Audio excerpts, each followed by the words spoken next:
Good morning to everyone. Welcome to the full committee markup of Homeland Security. This is our 12th and final markup of the fiscal 16 cycle. It's the first time in 6 years that we've marked up all 12 bills in full committee.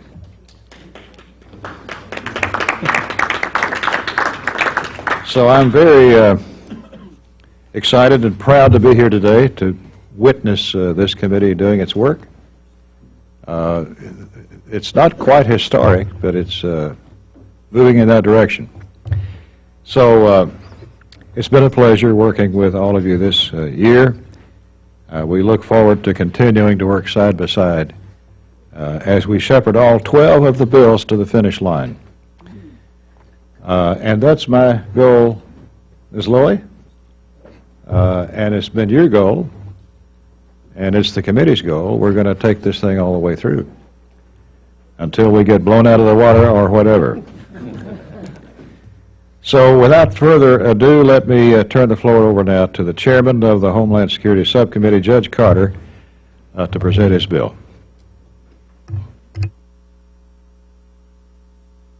Thank you, Mr. Chairman.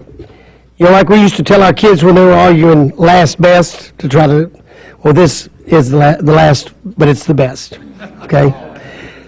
I want to begin, well, Texas' opinion is always good. I want to begin this morning by thanking my good friend and subcommittee ranking member, Ms. Roel Allard. She has been a joy to work with, and for her partnership in this work and this work on this bill, it's been wonderful.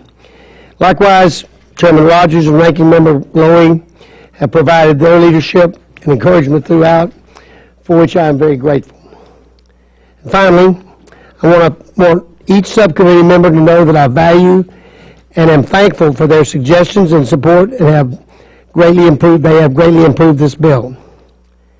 Mr. Chairman, it is my honor to present to the committee the fiscal year 2016 appropriations bill for the Department of Homeland Security. This legislation strengthens the security of our homeland and addresses areas where management reform is needed and cuts inefficiencies within the agencies. Like every subcommittee, we received a challenging 302B allocation. After a thorough scrubbing of the numbers, however, this recommendation ensures both national security and fiscal restraint. I'd like to highlight a few examples of what this bill includes. More than $360 million is added to the request for the Coast Guard to improve readiness, recapitalize equipment, and modernize the fleet. First responder grants are restored to the FY15 levels of $2.5 billion.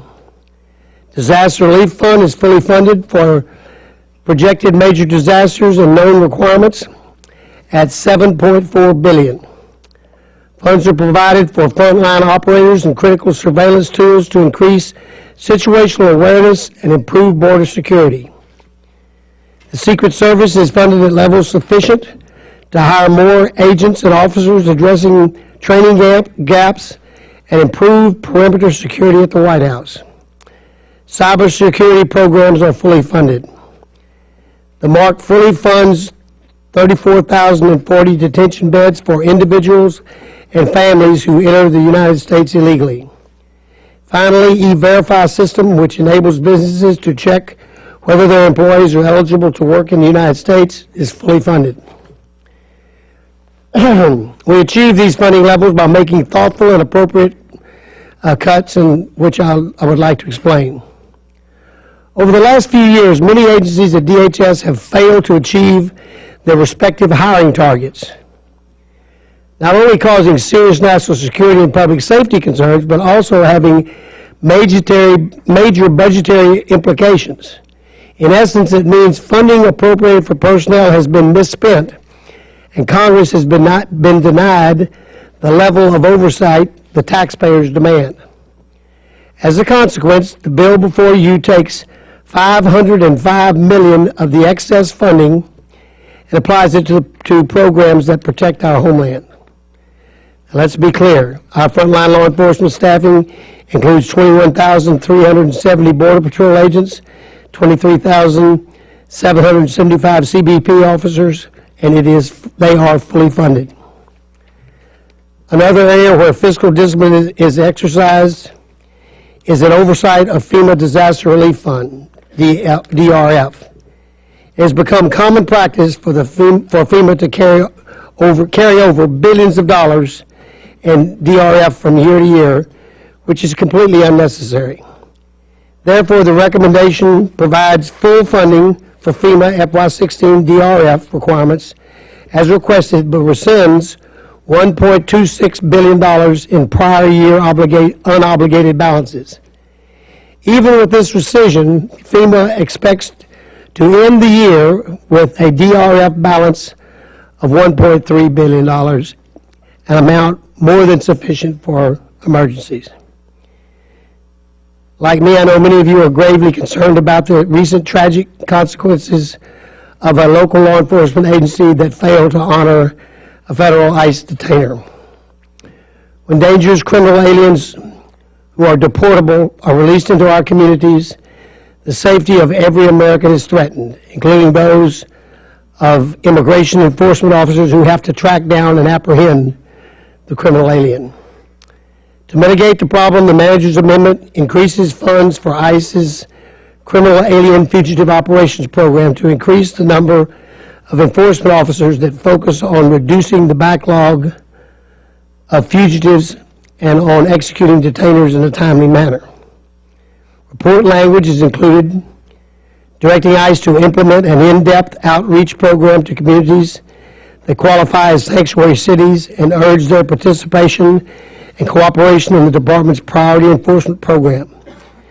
We cannot allow this type of contempt for federal law to continue.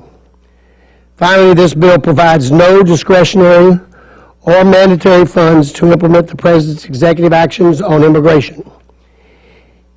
It goes one step further by including provisions that make sure DHS does not take any steps to implement these actions that are under a court-imposed injunction.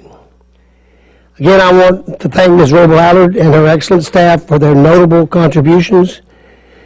Distinguished colleagues, threat to our country happen on a daily basis. DHS's missions are critical, more critical than ever. And it is why I ask you to vote in favor of passing this bill. Thank you, Mr. Chairman, and I yield back. Thank the gentleman. Now we recognize the new ranking member, Ms. Roble-Allard, for her remarks.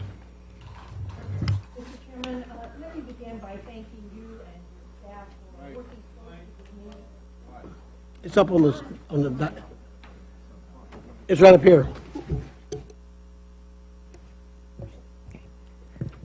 Can you hear me now? Okay. Mr. Chairman, let me begin by thanking you and your staff for working closely with me and my staff on the drafting of the bill we are considering today. I also want to thank Derek Newby of the minority staff for his support and excellent work on the bill. When I took over the role of ranking member earlier this year, I soon realized how much I would benefit from the history of good work and bipartisanship on this subcommittee, including the productive partnership between you and my predecessor as ranking member, David Price. Before I begin addressing the bill itself, I too want to express my concern about the recent tragedy in San Francisco and the killing of Catherine Stanley. As you have noted, many localities throughout the country have refused or limited their cooperation with ICE. That includes 326 counties, 32 cities, and 4 states. Among them are San Francisco, New York City, Philadelphia, Chicago, Minneapolis, Miami, and DeKalb County, Georgia.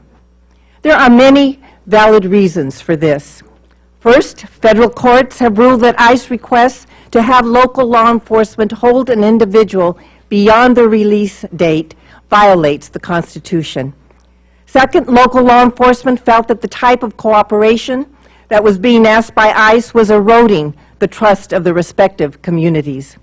And third, given local law enforcement's limited resources, they could not absorb the cost of detentions without negatively impacting their primary goal of public safety.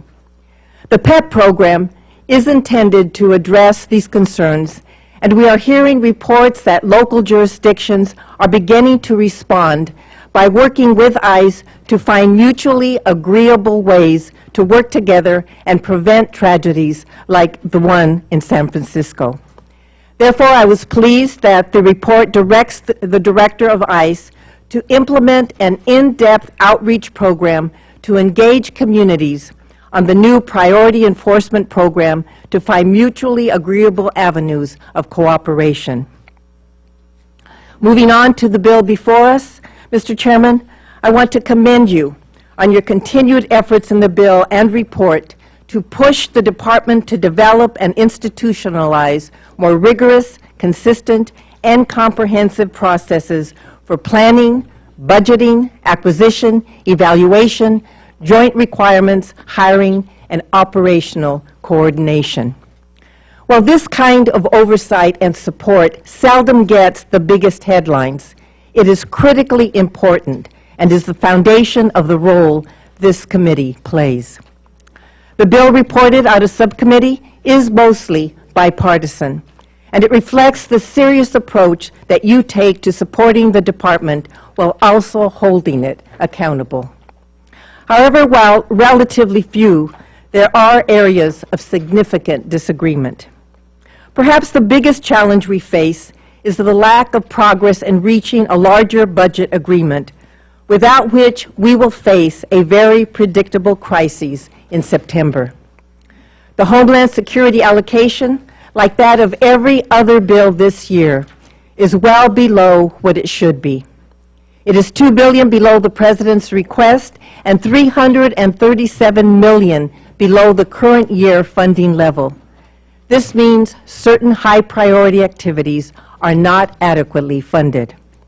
For instance, with a higher allocation, the bill could provide the full request for pre-disaster mitigation grants, which help reduce the impacts of future disasters. And we could provide the full request for flood mapping, which is critical for helping communities plan development in ways that minimize flood risks. Another example of the impact of an inadequate allocation is that the bill fails to provide the requested funding level for the DHS headquarters already under construction on the St. Elizabeth campus in Southeast D.C. Earlier this year, the department revised its plan for St. Elizabeth to consolidate the footprint and reduce costs. It makes no sense to build half the headquarters. Further delays will only cost us more in the long run. There are a few other problems with the bill. Immigration detention is civil detention. It is not intended to be punishment. It should only be used when required by law or for those determined to be a significant flight risk or a danger to public safety. It is therefore unfortunate that our bill continues a provision setting an arbitrary minimum of 3,000 available ICE detention beds, which limits ICE's flexibility to use cheaper alternative forms of supervision when appropriate. Perhaps the most significant area of disagreement in the bill is the funding for the continued use of family detention. As I mentioned during my subcommittee markup, I recently visited ICE's 2 largest family detention facilities to see for myself the conditions under which families were being detained and to personally talk to the women and children incarcerated there. These visits left no doubt that facilities like Kearns and Dilley are not appropriate places for families. These women and children are not flight risks or dangers to our communities.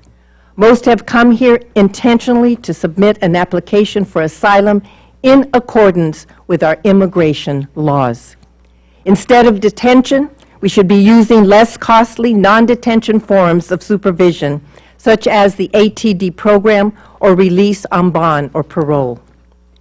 The bill also includes new general provisions that I believe to be unnecessary. One would prohibit Citizenship and Immigration Services from implementing the DAPA and expanded DACA programs while the federal court injunction remains in place. Since CIS has no intention of violating the injunction, the need for this provision is unclear. Another provision would reverse the President's modest loosening of the trade embargo with Cuba, which has allowed travelers returning to the United States from Cuba to bring back up to $400 worth of merchandise. This is an issue for the Authorizing Committee, not the Appropriations Committee. These areas of disagreement are very important, but notably, they are relatively few. On most aspects of the current bill and report, there is bipartisan agreement. The mark before us maintains the current funding levels for FEMA, first responder, and anti-terrorism grants. It increases funding for critical Coast Guard acquisitions, maintains funding for the Office of Civil Rights and Civil Liberties, fully funds the proposed increase for the Secret Service to begin addressing Protective Mission Panel recommendations, provides additional funding for ICE investigations into child exploitation, human trafficking, financial crimes, and drug smuggling, and restores funding for centers of excellence. These are some of the positive aspects of the bill. For those areas where differences remain, I hope we can continue to work toward a bipartisan agreement that extends to the whole bill based on an allocation sufficient to address all the department's requirements and that the President will sign. That will, of course, be made more difficult if the committee succumbs to the temptation of adding poison pill immigration amendments that have no chance of ever being enacted. I urge my friends on the majority side to resist that temptation. Again, I want to underscore my appreciation for the efforts of the chairman and his excellent staff to work with the minority throughout the bill drafting process.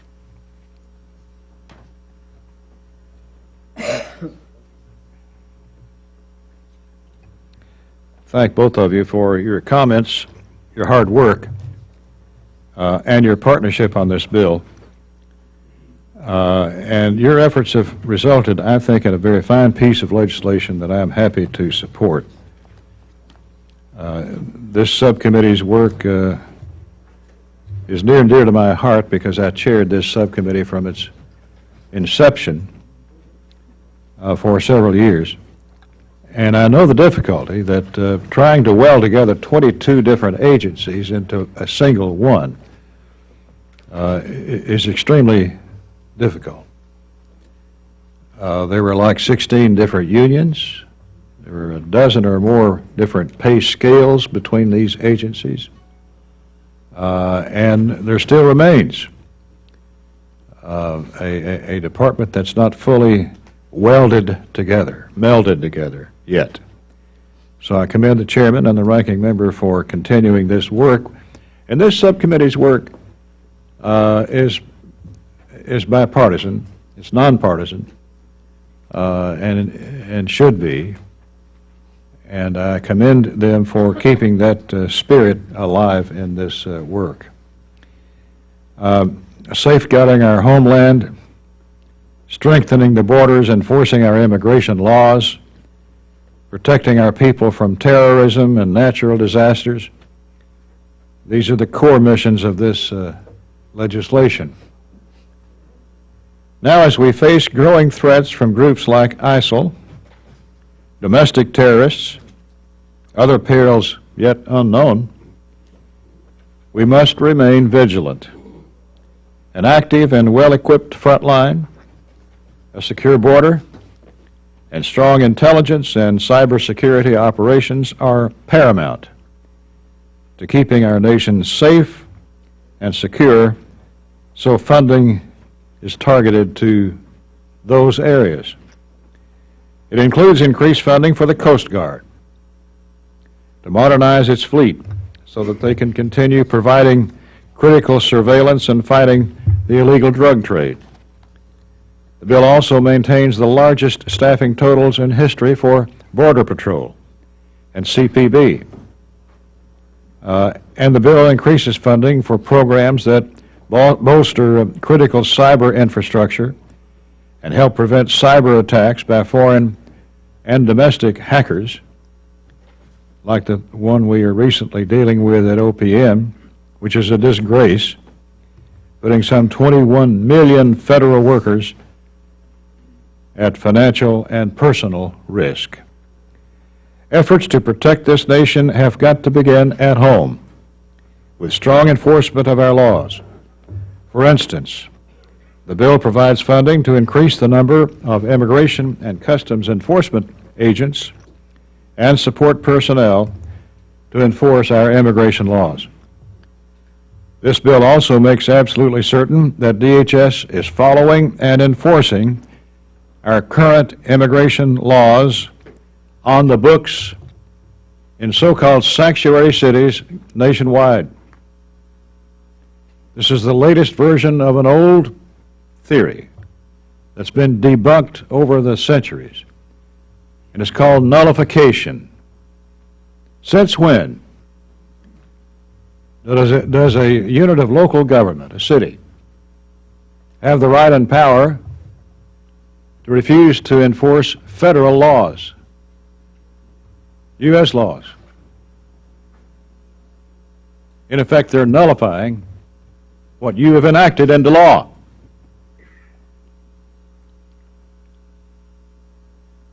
And that policy shall not stand. As long as the laws are on the books,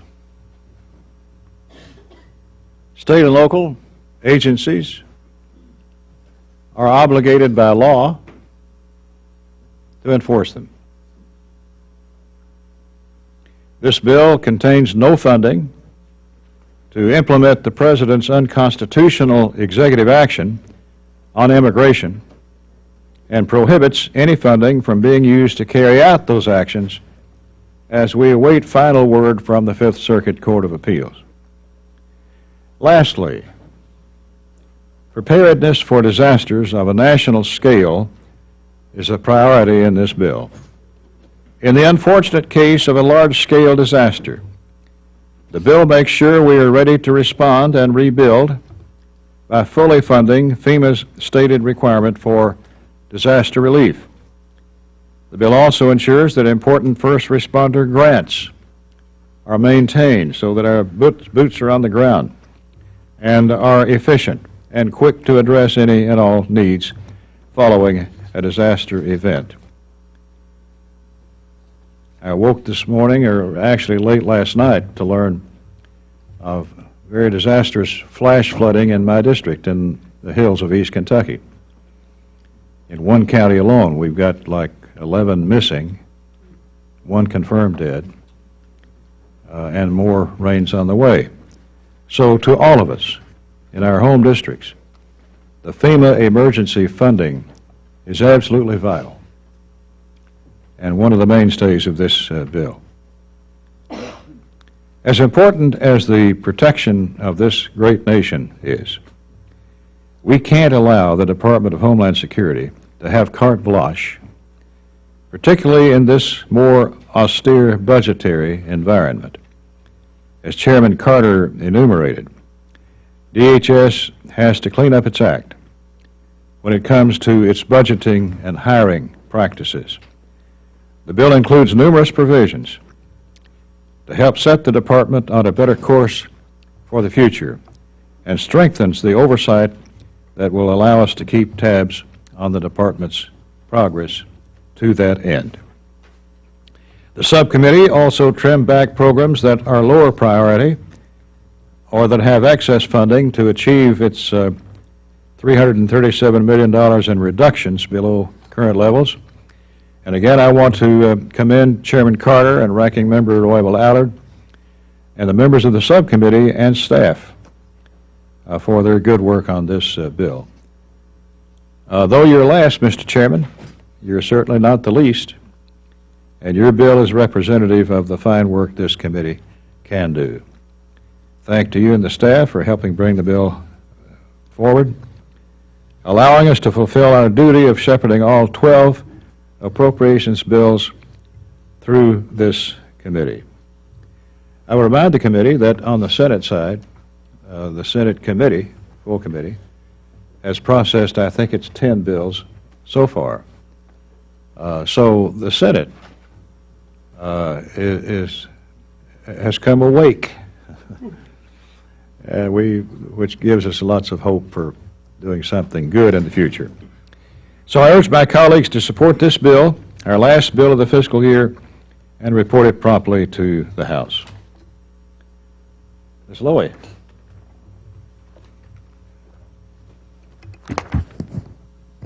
Well, thank you very much, Mr. Chairman, and I want to just say at the outset, I look forward to doing something good together with the Senate as we move this process forward. I know that we could work together effectively and efficiently, and I do hope it happens soon.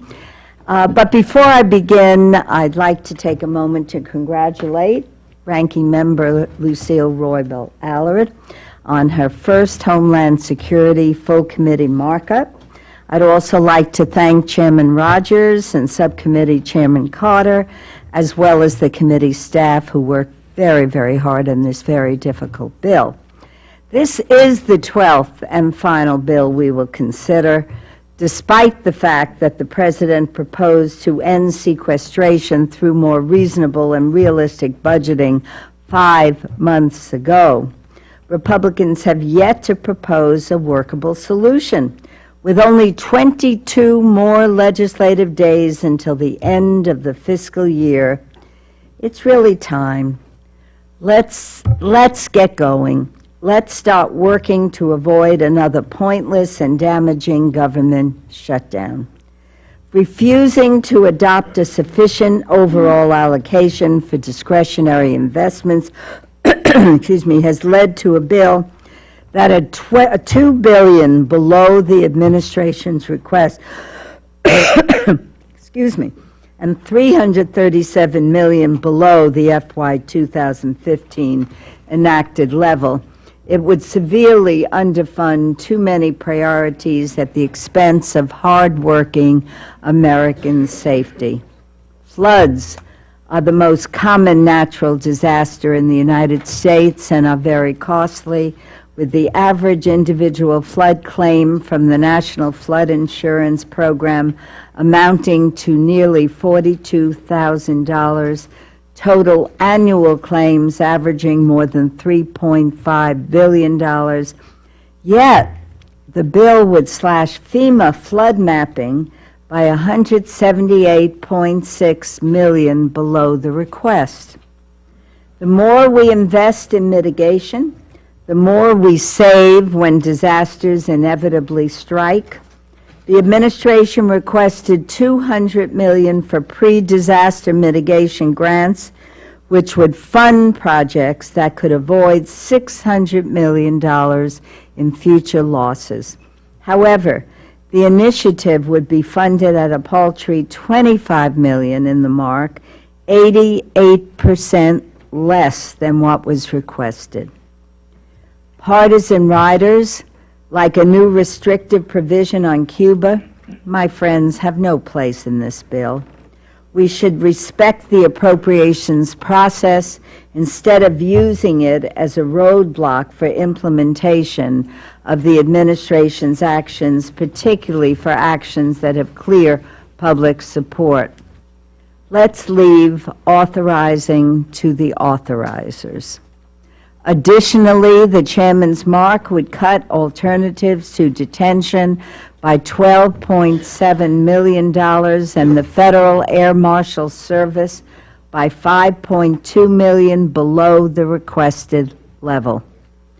Despite these shortcomings, I want to thank the chairman and the ranking member for supporting several of my long-standing priorities. While I hope they will be increased under a better allocation, the bill would provide $2.53 billion for FEMA grants and training, including $600 million for UASI, including $13 million for nonprofit security grants, $680 million for firefighter grants, including $340 million for equipment grants, and $300 million for safer staffing grants, and $350 million for emergency management performance grants. In closing, let me reiterate my appreciation for the chairman and ranking members' efforts, and I want to make it very clear that Democrats are eager to support bills that include adequate spending levels and are free from poison pill riders. And I do hope that as we move forward, the agencies tasked with vital security functions receive the resources they need to keep our communities safe. And thank you, Mr. Chairman. Thank the gentlelady. Further discussion in a general way? If not, are there amendments? Chairman Carter. Thank you, Mr. Chairman. Thank you, Mr. Chairman. Before I begin, I'd like to thank the staff on the majority side, Laura Silkey, Ann Wake, Matt Bauer, Christopher Romig, Chris Mallard, and their leader, Val Baldwin. Every one of these people have been exceptional. I want to thank Steve Gilliland, my LD, who's been at my side and done a great job, and I also want to join the ranking member in thanking the minority staff. These folks do great work, and I think we all know that, and we're blessed by them. Mr. Chairman, I rise to offer a bipartisan manager's amendment labeled Carter number 1. Clerk will read. Amendment offered by Mr. Carter. Ask unanimous consent that the amendment be considered as read. Without objection. The amendment is bipartisan and includes several non-controversial items to accommodate concerns of several members of the committee. Unless there are questions on various items, I urge the committee promptly adopt this amendment. Thank you, Mr. Chairman. I prepare to yield back the balance of my time. Ms. Roy Bellata.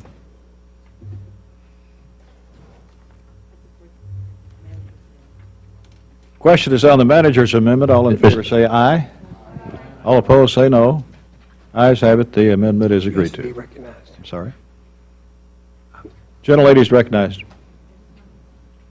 I wanted to make a comment about the manager's amendment. Can I still do that? Without objection. Thank you. I wanted to say thank you, Mr. Carter, Chairman Carter, and Ms. Roy Ballard for including some really important language for my district. Actually, it's for districts across the nation, but I wanted to mention it briefly. This manager's amendment contains language that directs FEMA to prioritize hazmat operations, training and equipment acquisition related to crude oil and ethanol by rail traffic as high priority within its Assistance to Firefighter Grant Program. And that sounds like a mouthful, but basically what it means, while masks and breathing devices, uniforms, radios, etc., are considered high priority and therefore receive preferential treatment in the grant process, hazardous materials and oil rain derailment systems do not. So by making these eligible, we're basically saying to those folks in Southwest Washington who see this, the oil by rail daily and across the country, that God forbid we have a derailment, we're going to do everything we can to make sure you're equipped and prepared to deal with it. And that's a big issue in my community. So I wanted to say thank you for putting that in there. With that, I yield back. Thank you. Thank the chair. Mr. Repsburg. Thank you, Mr. Chairman, and I also want to make a comment on the manager's amendment. I want to thank Judge Carter and also Ranking Member Allard for accepting this amendment.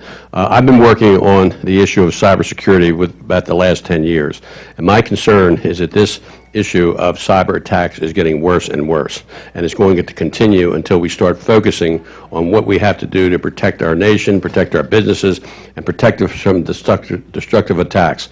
We just saw OPM with over 22 million people being attacked. There's a lot to do. One of the key issues is to put more resources in our technology, more people, or this issue will get worse. We see now ISIS is using the technology in order to recruit terrorists within the United States. And again, believe me, we have also seen that China and other countries have stolen over billions of dollars every year from our companies. Now, this amendment basically would allow would tell the agencies to work very closely with Homeland Security in overseeing a lot of the major contractors that are there to protect us from these attacks. The GEO did an assessment and found that Homeland Security has good standards. And this amendment, which is just a start, would basically say that the other agencies will work with Homeland Chief Information Officers to start setting standards to protect us and to get our technology and equipment and resources where we need to be to protect us from these attacks. So I thank you for accepting the amendment. Are there other members? Mr. Rooney. At the desk. Clerk will read. Amendment offered by Mr. Rooney. At the end of the bill, before the spending reduction account. Without objection. Mr. Chairman, I have a very simple amendment. It's been talked about in a bipartisan fashion, and it's one that will start to ensure the process of reining in the TSA. As we all know, as we've all experienced, we have seen examples of TSA employees exceeding their authority over passengers. We've read about inappropriate pat-downs, strip searches of young children, including my own, senior citizens, and cancer patients. We've seen TSA screeners arrested for sexually assaulting passengers and conspiring to smuggle drugs, tweeting contents of personal screened content, and just recently missing 67 of 70 weapons in a recent security check. Instead of taking the necessary steps to rein in their screeners, TSA has unilaterally given them the appearance of even greater authority, including metal badges, blue uniforms, and the title officer. This is an insult to real sworn law enforcement officers all over the country. My amendment prohibits the use of funds to create the continued use of metal badges unless the employee is actually a sworn law enforcement officer or agent. The bottom line is simple. When you dress someone up like a law enforcement officer and start calling them officer, you're misleading the American public about their actual authority.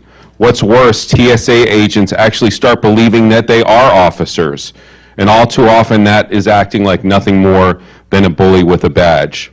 The bottom line is that all we're trying to do, and I'm not saying obviously that this is universal amongst TSA agents, but when you start telling people that they're an officer and wearing a badge, they'll start acting like law enforcement when they're not properly trained, and what's happened is people start feeling that they have to comply with some things that they wouldn't necessarily need to comply with. These people are supposed to screen our bags and screen passengers to make sure that nobody gets on a plane and does a horrible act. That's it. They're not supposed to act like cops. So I ask for your support of my amendment. I yield back, Mr. Chairman Carter. Mr. Chairman, I rise in support of the amendment offered by Mr. Rooney. TSA screeners are the public face of the agency, perform difficult tasks under difficult circumstances in order to keep public safe. However, I am disturbed by recent allegations that some TSA screeners have sexually assaulted passengers at the checkpoint, and share Mr. Rooney's concern that there is an incorrect perception that screeners are law enforcement officers. And this may have made the victims overly deferential to these actions. TSA is charged with protecting the nation's transportation system and traveling public. This behavior is not only unacceptable, but it distracts from this vital mission. So I support this amendment. Thank you, Mr. Chairman. Ms. Rebel Allard. Mr. Chairman, I rise in opposition to the amendment. This is not a new amendment. We have seen something close to it before. During floor consideration of the FY13 Homeland Security funding bill, the House rejected a similar amendment on a vote of 131 to 282. The amendment would unnecessarily prohibit Transportation Security Administration non-law enforcement personnel from wearing a metal badge resembling a police badge unless they have received law enforcement training or are eligible for law enforcement benefits. Just last year in this committee, I offered an amendment to make public safety officer the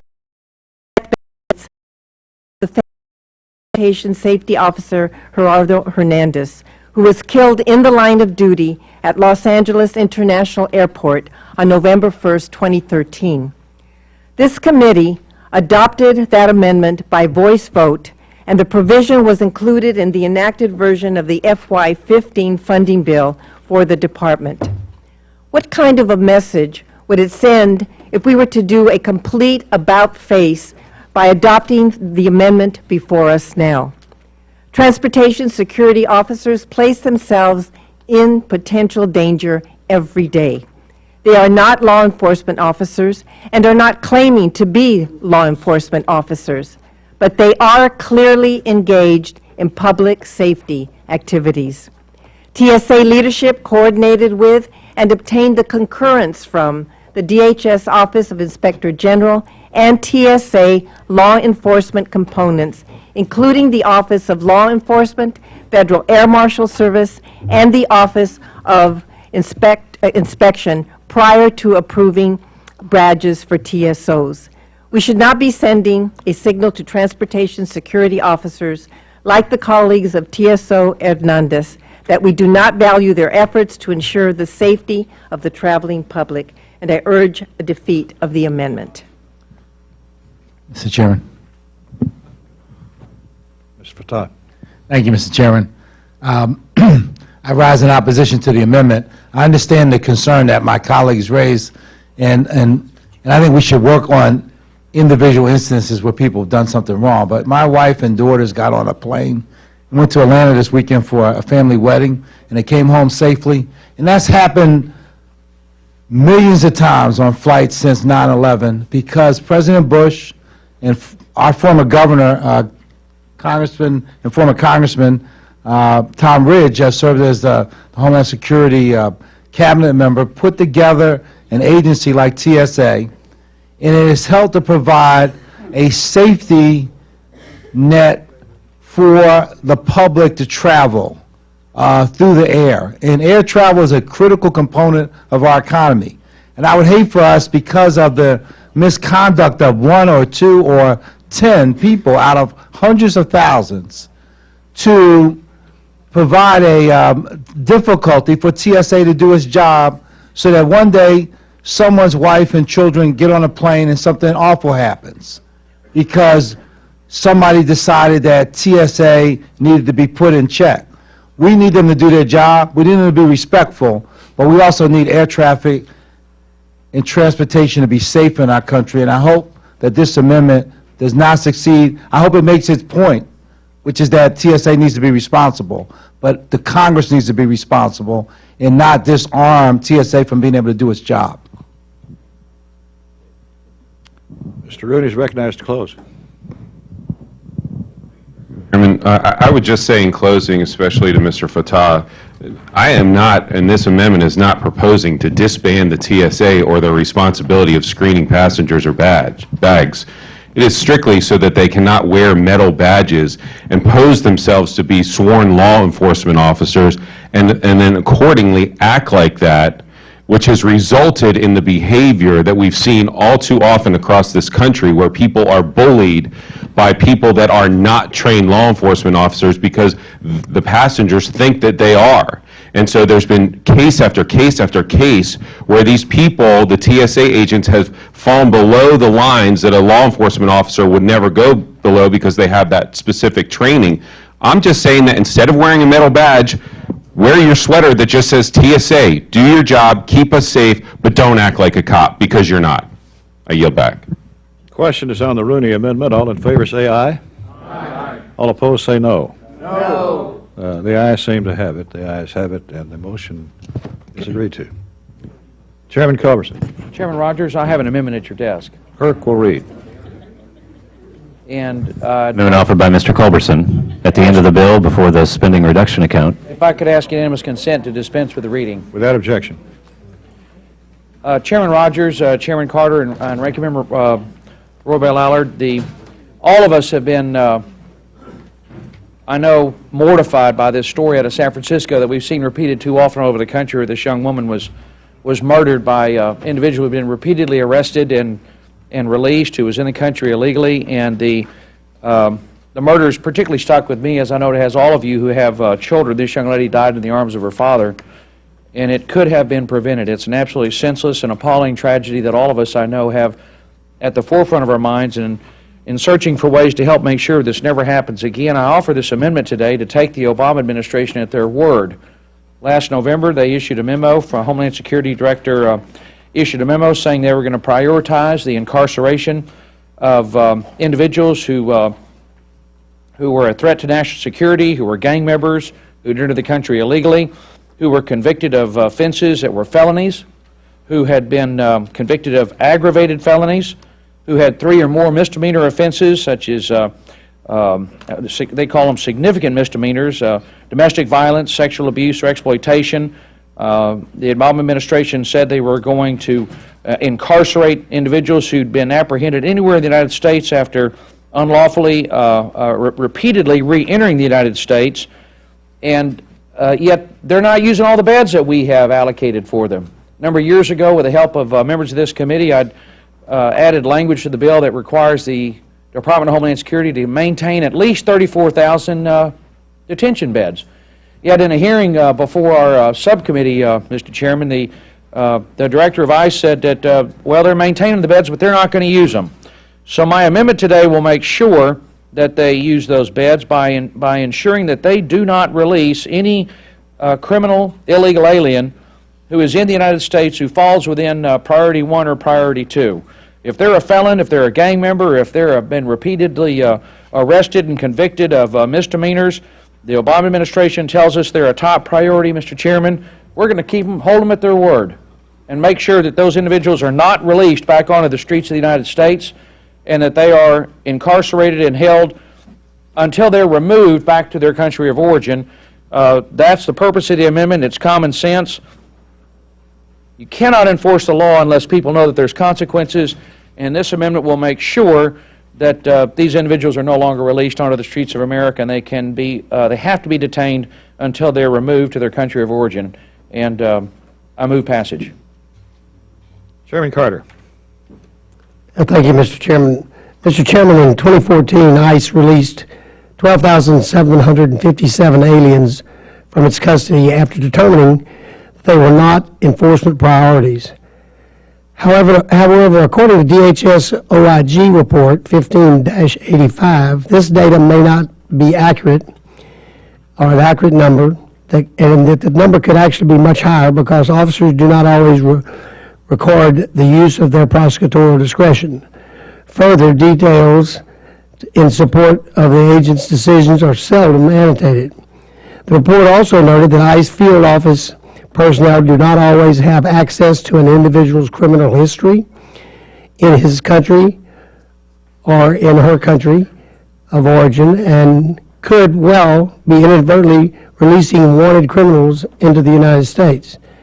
This amendment puts an end to this practice and requires agents to enforce the law as it is written. It's a good amendment. I urge my colleagues to support it. Ms. Roybal Allard. Mr. Chairman, I rise in strong opposition to the amendment. The premise of the amendment seems to be that ICE is flagrantly and deliberately releasing individuals from custody who fall into the Priority 1 and 2 enforcement categories. I am unaware of any evidence of that, and in fact, my concern is that ICE is too often unwilling to release individuals from detention to a less restrictive form of supervision when circumstances might warrant it. We should not be taking all discretion out of ICE's hands in deciding who should be detained, regardless of any mitigating circumstances. For instance, the amendment would foreclose the possibility of parole, release on bond, or alternatives to detention for anyone who recently crossed the border, including families with children, even if they are in the process of seeking asylum in the United States. Furthermore, there are multiple provisions in the INA that offers individuals other kinds of relief from removal. Further, the amendment appears to violate the Zavadas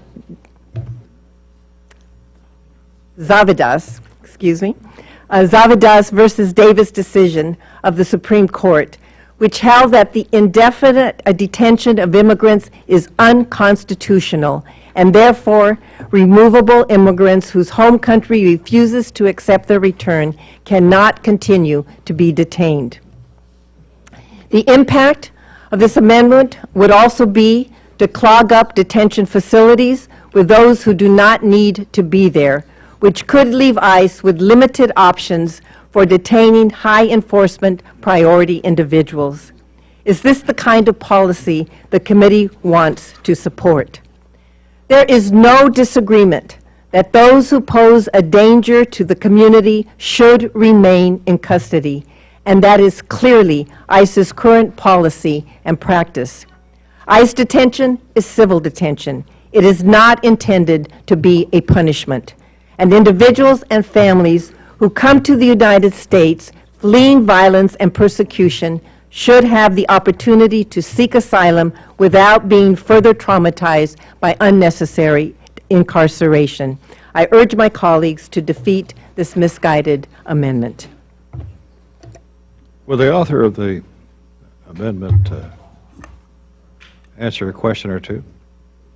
Yes, sir. The recent incident in San Francisco where the young lady was killed on the pier. Do I understand that the person now accused would have been in one of the priorities in the gentleman's amendment? Yes, absolutely. Which one? He would have fallen under, he'd been arrested repeatedly, not only for misdemeanors, but for felonies. Microphone. This individual has been repeatedly arrested, not only for misdemeanors, but for felonies. And absolutely, he would have been detained by ICE if San Francisco, in this case, had honored the detainer. Did ICE arrest him before? He had been, yes, sir, he had been arrested and removed from the United States 5 times, I believe. And this latest time, did San Francisco play a part in his being released? In this last occasion, the San Francisco Sheriff's Department did release him and refused to honor a detainer that ICE had sent to the Sheriff's Department saying, this guy's a felon, we have a right to come pick him up and remove him.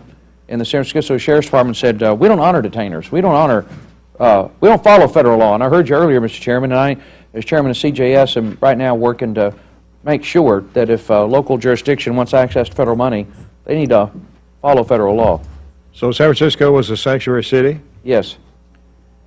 and refused to keep this 5-time felon in prison? Yes, sir, and she died in the arms of her father. Thank you, Jim. And this amendment is very straightforward. The Obama administration, Mr. Chairman, says that they're going to make a priority of keeping these people locked up, and I'm taking them at their word. I thank the gentleman. Thank you. Mr. Farr. Chairman, I rise in opposition primarily for the dialogue you just had. I don't think you really understand what it's like to be a local law enforcement officer in being able to have to set priorities when you detain people. And when these federal laws say local law enforcement, you have to carry out federal laws. Remember, our local law enforcement are not immigration agents. What they do is respond to warrants, which is the legal way to detain people, to go out and arrest people. You have a warrant issued by a judge. And that's what ICE usually does. They go around and issue warrants. But what this provision says is local law enforcement, if you detain anybody, you detain them for any reason. They're driving down the street and they have a broken taillight. And you happen to stop them, and guess what? The driver happens to be Hispanic. Not a white guy like me, Hispanic. So then they want to know, okay, where's your proof of citizenship? Now, they don't have a proof of citizenship because you don't have a proof of citizenship. Somebody stopped you and said, prove to me you're an American, there's nothing in your wallet except a congressional voting card. And that won't even be accepted in most places because people don't know what it is. Would the gentleman yield for a No, question? not yet. I want to finish my statement, then I'd be glad to yield. So what happens is, and even when the ICE comes in and does these raids, they often take away people who have legitimacy to be in the United States. I've gotten very involved in this because local law enforcement just said, we can't keep these people in jail. They really haven't done anything that serious. And yet the federal government wants us to detain them here. We don't have room for them. Our judges are ordering. Our jails are overcrowded. We have to let people out. In California, it's a huge issue because they're not only letting them out of jails, they're letting them out of state prisons. because of overcrowding, because of court orders. So I think, I just got this article from our local newspaper last night. And this is regarding what would happen in our county, where the jail chief was asked if he would change any of the immigration policy, and he said, absolutely not. We don't do immigration enforcement at all. And yet, they will if ICE issues a warrant. In this case, they didn't do that in San Francisco. From the 937 inmates booked in Monterey County Jail last week, 21 detainees were recorded in the jail's system, the chief said. In the last 3 weeks, only one inmate has been picked up by federal authorities. So what you're asking law enforcement to do... Would the gentleman here, just for one comment? No, I'll shut up. Sure. I always respect the judge. ICE does not issue warrants. ICE carries the warrants issued by the judge. That's the way to detain people, and if they haven't put a warrant into local law enforcement, they're not going to do it. Now, what the downside of this is that you are now discouraging all community policing. There's a lot of distrust in minority communities. Look what happened in Baltimore because of lack of community policing. So, and this happens in the Hispanic community all the time. Yeah. I think what you're using you're using a too heavy of a burden on local law enforcement to accomplish what you want to accomplish. The San Francisco was a screw-up between law enforcement, but don't screw up all other local governments. Mr. Cuellar? I want to clarify something to a gentleman from Texas. First of all, I got 3 brothers who are peace officers. One of them is a border sheriff who served in DPS for about 27 years, narcotics intelligence. So he does represent an area in Laredo, which is, according to the U.S. Census, 96% Hispanic, the most Hispanic city in the country. Just to clarify this, looking at the memorandum that was issued by the Secretary of Homeland in November, he talks about 3 priorities. Priority 1, which deals with threats to national security, border security, public safety, and talks about aliens have been convicted of certain crimes in those categories. Priority 1. Priority 2, he talks about other certain misdemeanors like assaults and other cases, sexual assaults and other cases. Then he talks about priority 3. My question, if I can ask the author of this amendment, I just want to clarify. I don't have a problem with 1 and 2. I have a problem if you're also including priority 3. So my question is, I assume that under priority 3, which are the lesser priorities, those, according to the Secretary, I just want to make sure that you're not including priority 3 and you're only focusing on 1 and 2 as per Secretary Johnson's memorandum of November of 2014. Yes, I am only focusing on priorities 1 and 2. As the Secretary said in his memo, these are the most dangerous people that pose the most immediate threat to national security or public safety, and the amendment only focuses on priority 1 and 2. Thank you so much. To ensure that those beds are filled. And if I could also, Mr. Cuellar, while I got in response to your question, be sure in response to Mr. Farr to point out this amendment does not affect local law enforcement. This is aimed exclusively at Department of Homeland Security, just to ensure that Homeland Security honors the memo that the Secretary sent out and ensures that those individuals in priority 1 and 2 only are locked up until they're removed from the country. That's correct. I'm looking at your amendment. Thank you very much. If it focuses on priority 1 and 2 and not 3, then I support the amendment. Thank you very much. Mr. Diaz-Balart. If I may have a question to the sponsor of the amendment, Mr. Chairman. Yes, sir. I just want to make sure that we also understand, in the answering Mr. Cuellar's question, you answered, obviously, priority 1. If you could just talk briefly about what is listed in priority 2. And again, your amendment only deals with priority 1 and priority 2. Priority 1. Priority 1 obviously are the most dangerous individuals, yes, in essence, period. What are some of the issues in priority 2, if you would answer It's a great question. Thank you. And let me go back through. The Secretary sent this memo out, as he says, Department of Homeland Security personnel are directed to prioritize the use of enforcement personnel, detention space, and removal assets to focus on priority 1, aliens engaged or suspected of terrorism or espionage who otherwise pose a threat to national security, aliens apprehended at the border or ports of entry while attempting to enter illegally, convicted of an offense for which participation in a street gang was an element, convicted of an offense classified as a felony in the convicting jurisdiction, or aggravated felons. So terrorism, national security, gang membership, entering the country illegally, felons, or aggravated felons. So the amendment only focuses on priority 1, those individuals, and then number 2, those who are convicted of 3 or more misdemeanor offenses other than minor traffic If offenses. I may, can I ask the gentleman, what are some of those misdemeanor offenses for those? I mean, you were a prosecutor, but not all of us were in the same line of work. So what are we dealing with, 3 or more, and what are we talking about? Well, I was not a prosecutor, but worked closely with law enforcement throughout my Law time in the enforcement, I'm sorry. Texas legislature, serving with my good friend, Mr. Cuellar. We have priority 2 individuals include those who are convicted 3 or more times of misdemeanors other than traffic offenses, and those convicted of a significant misdemeanor, which includes domestic violence, sexual abuse or exploitation, burglary, unlawful use of a firearm, drug distribution or trafficking, driving under the influence, and those apprehended in the United States for repeatedly re-entering So if I may the U.S. reclaim my time, Mr. Chairman, just because I heard in the debate that this affects pretty much anybody. That's not the case. Your No. amendment is very specific. I want to make sure that we clarify that. That's correct. The amendment is only aimed at priority 1 and 2, the most dangerous individuals that Homeland Security recognizes as being a threat to the nation or the public. And then secondly, the amendment has no effect on local law enforcement. This is aimed exclusively at the Department of Homeland Security to make sure they keep these individuals locked up. Doesn't have any effect on local law enforcement. I thank the gentleman for the clarification. Thank you. I yield back, Mr. Chairman. Is there further discussion? Ms. Capter.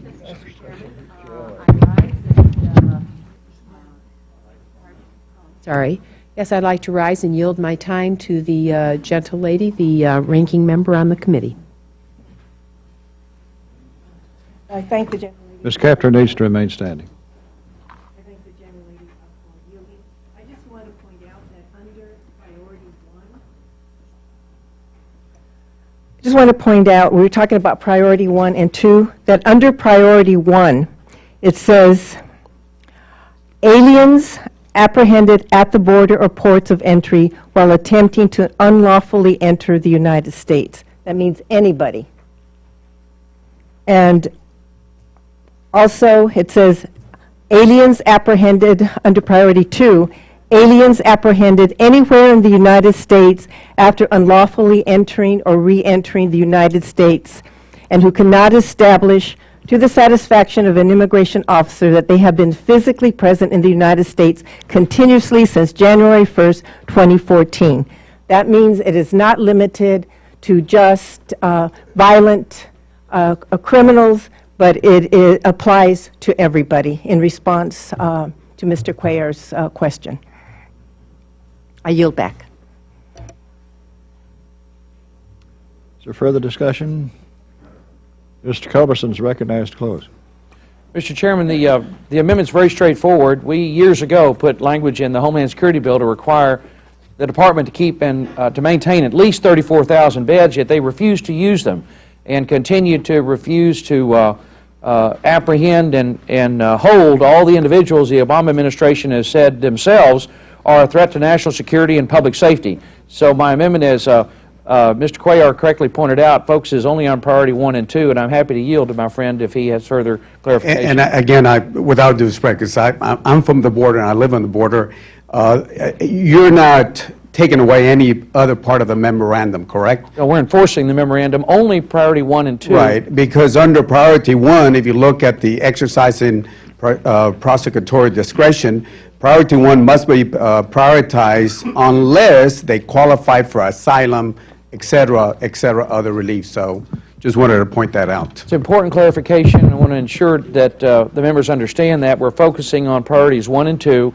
and to ensure that when a local jurisdiction does arrest somebody and hands them over to the Department of Homeland Security, they will be detained until they are removed from the United States under this amendment. This amendment is common sense that will help guarantee the safety of our constituents and the nation, and I urge its adoption. Question is on the Culberson amendment. All in favor, say aye. All opposed, say no. No. The ayes seem to have it. The ayes have it. The amendment is agreed to. Ms. Capter, Thank you, Mr. Chairman. I have an amendment at the desk.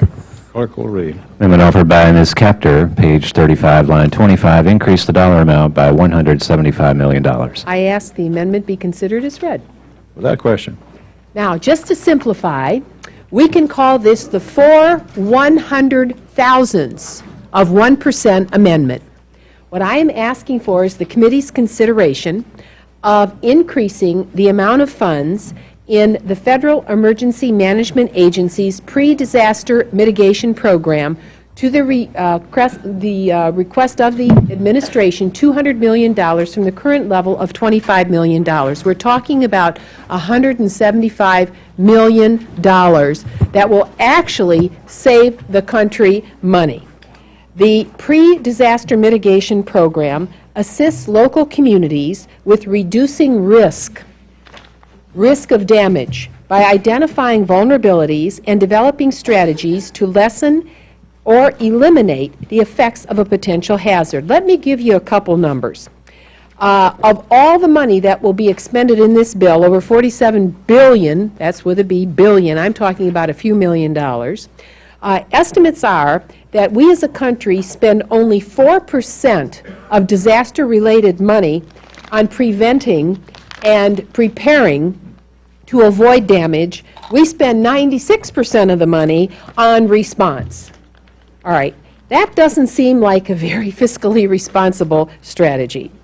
The Center for American Progress actually did a study and found that the federal government spent in just 3 fiscal years, 2011 to 2013, this will knock you over, $136 billion on cleaning up after disasters, and only spent, well, that actually totals about $400 for every household in the country a year. That is an amazing figure. We should be investing in cost containment through risk reduction. Research shows that over $4 is saved for every dollar invested in hazard avoidance or mitigation.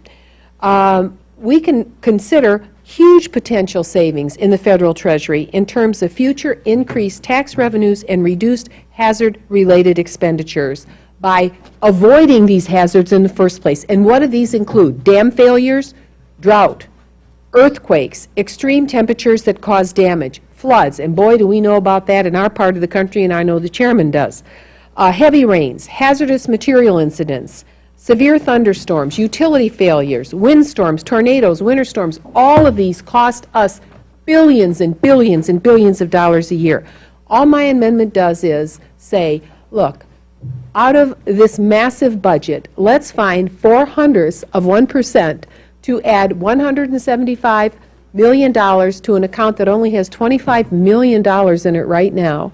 And it would do things like in Ohio, and I'll just pick my own state, being somewhat selfish. In Fairfield, Ohio, 11 residences were removed, residential structures, to prevent future flooding. So we got them out of the floodplain. Big accomplishment.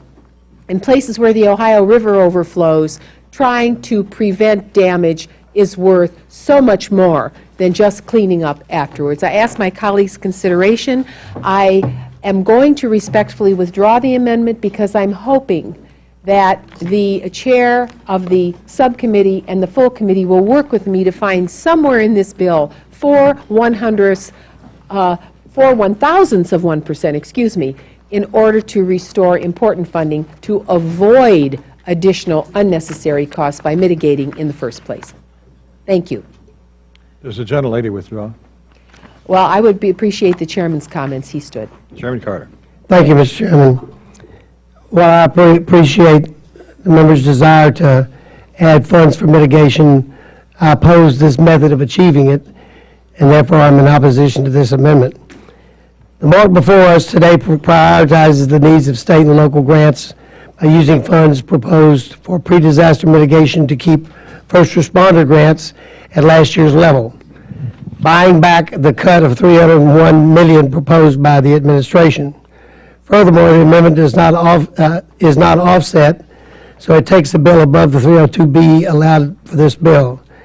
I'm very sympathetic to the suggestions of Ms. Capter, but for these reasons, I strongly oppose the gentlelady's amendment, and I would urge my colleagues here today to oppose it. I thank the chair and would say to the chair, I hope that as we move toward the floor, we might look toward an amendment that would repair this hole in the bow. I'd be glad to talk to you about it. I thank the gentleman very much, and I thank the committee. Thank you, Mr. Chairman. I withdraw the Gentlelady, amendment. withdraw the amendment. Yes, I withdraw the amendment, Mr. Chairman. Mr. Kilmer. Thank you, Mr. Chairman. Acknowledging that the amendment was just withdrawn, may I say a brief word to it, though? Without objection. Thank you, Mr. Chairman. I just want to thank the good gentlelady for proposing the amendment and embracing the notion that an ounce of prevention is worth a pound of cure. I represent a district that has a number of coastal communities that are really threatened and want to make sure that we're making investments on the front end to avert disaster rather than simply having to deal with it after the fact. We're seeing much more severe coastal storms, real concerns around threat of tsunami. And I just want to reiterate the importance of this account. We have, in my neck of the woods, 3 coastal tribes that have been there for a century that are in the process of trying to move to higher ground. Simply due to the threats that they face. So as the chairman indicated an interest in working with the good gentlelady on this issue, please consider me among the interested and supportive. Thank you. Mr. Price. Mr. Chairman, I have an amendment at the desk and ask that the reading be dispensed with. Objection. Mr. Chairman, my amendment is related to the one our colleague from Ohio just offered, and it has to do with the specific activity of floodplain mapping, flood hazard mapping. My amendment would restore funding for flood hazard mapping and risk analysis to the President's requested level. The bill before us provides flat funding for this program, which, as we all know, amounts to a cut once you factor in inflation. The amount provided for flood mapping hinders our nation's ability to prepare for natural disasters, particularly important as we face threats from climate change. Floods, colleagues probably know, are the most costly natural hazard that we experience. They affect every state in the nation. In the wake of a disaster, half of the businesses that experience flood damage fail to recover. And they're lost within 2 years of flooding. The National Flood Insurance Program, which I'm happy to note is more generously funded in this year's bill. The National Flood Insurance Program depends directly upon data gathered through the flood mapping program. So I'm happy we're increasing flood insurance. That's a good thing, but let's not kid ourselves. Cutting flood mapping and risk analysis directly undermines the flood insurance program. Cuts to mapping activities mean major delays in providing our communities with accurate flood hazard data, help them plan new developments, and to manage risk. In turn, these delays result in lost mitigation opportunities and higher financial risks to the communities and their residents. Now, I understand very well that the subcommittee was forced to work within its budget allocation, but the cuts made to flood mapping and pre-disaster mitigation funding will actually result in higher risk, higher costs to taxpaying Americans. This process highlights that our inability or unwillingness to reach a long-term budget deal to get this whole allocation on track, the allocations that we need on track, that continues to be a penny-wise and pound-foolish policy.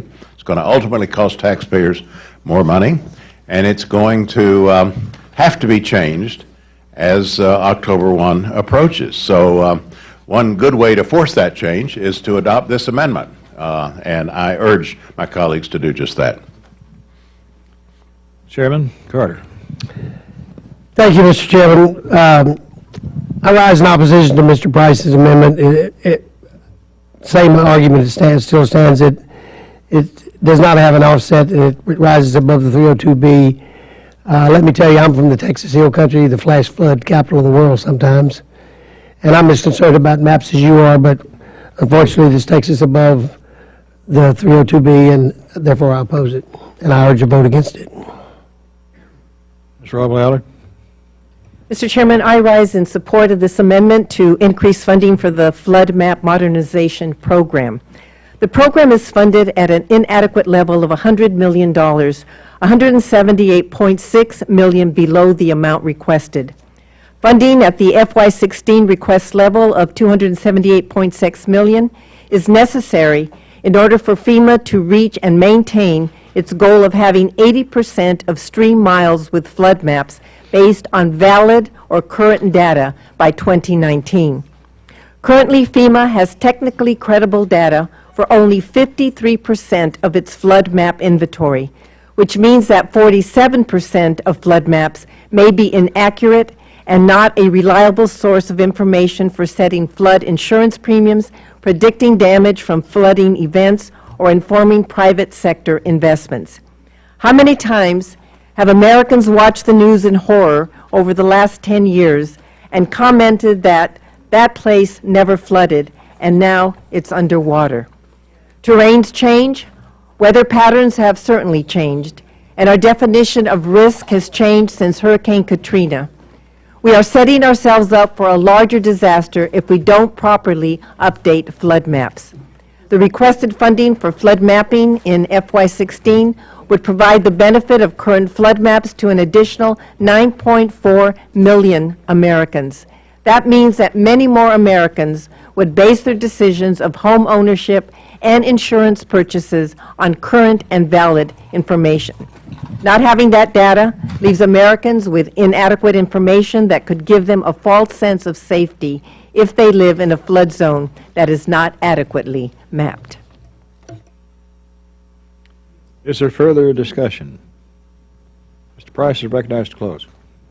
Mr. Chairman, the discussion we're having and that we had on Ms. Kapter's amendment as well underscores one of the perils of the budget follies we're engaged in and one of the costs of failing to reach a budget agreement that will let us write more accommodating bills.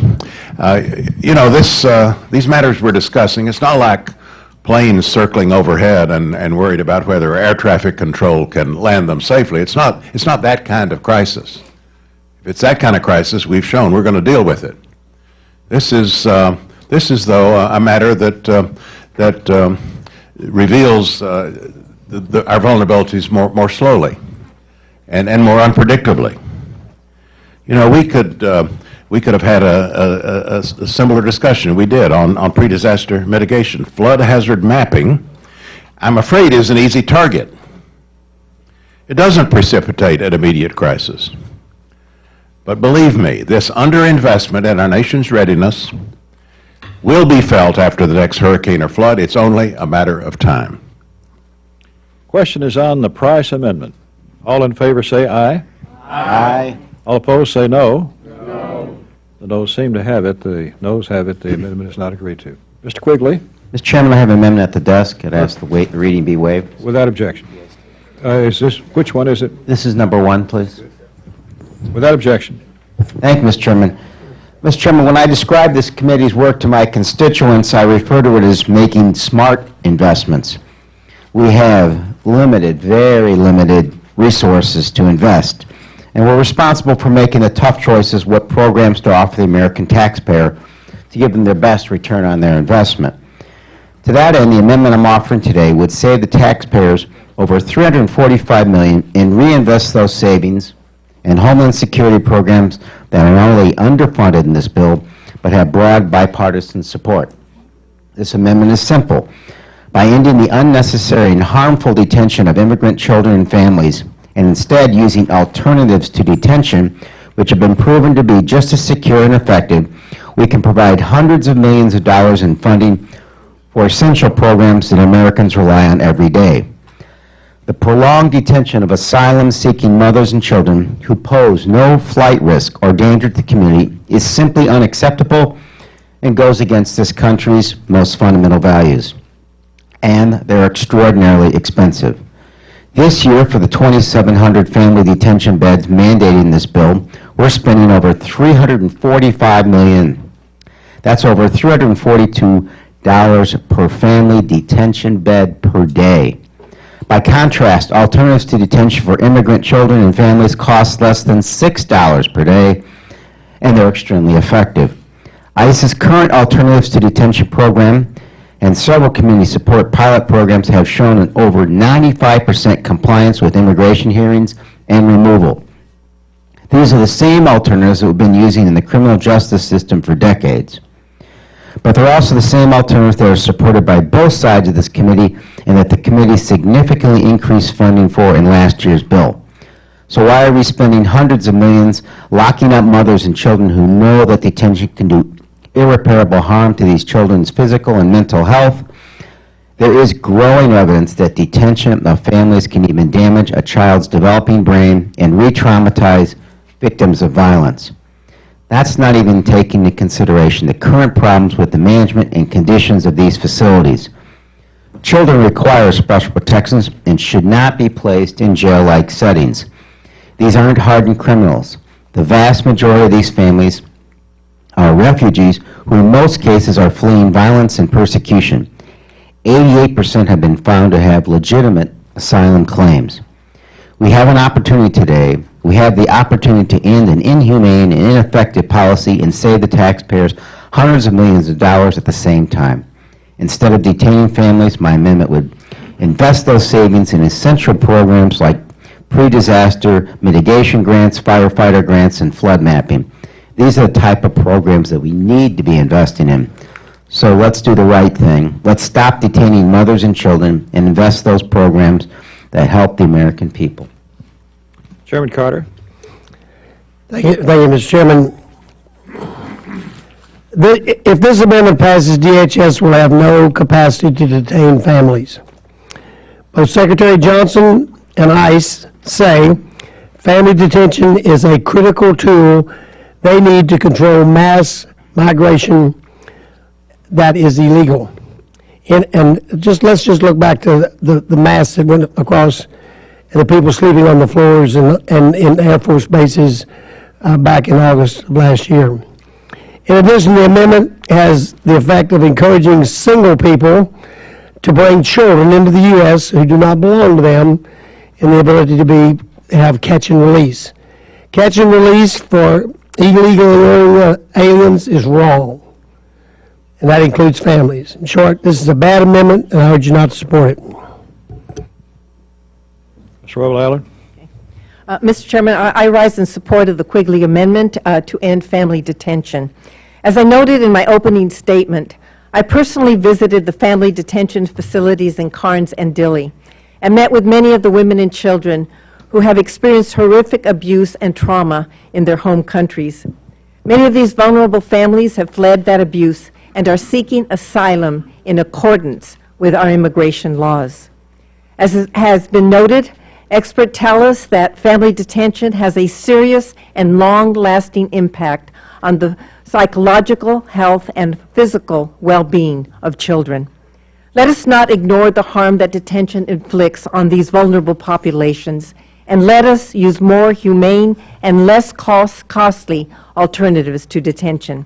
For these reasons, I ask for support of my colleague's amendment. I yield back.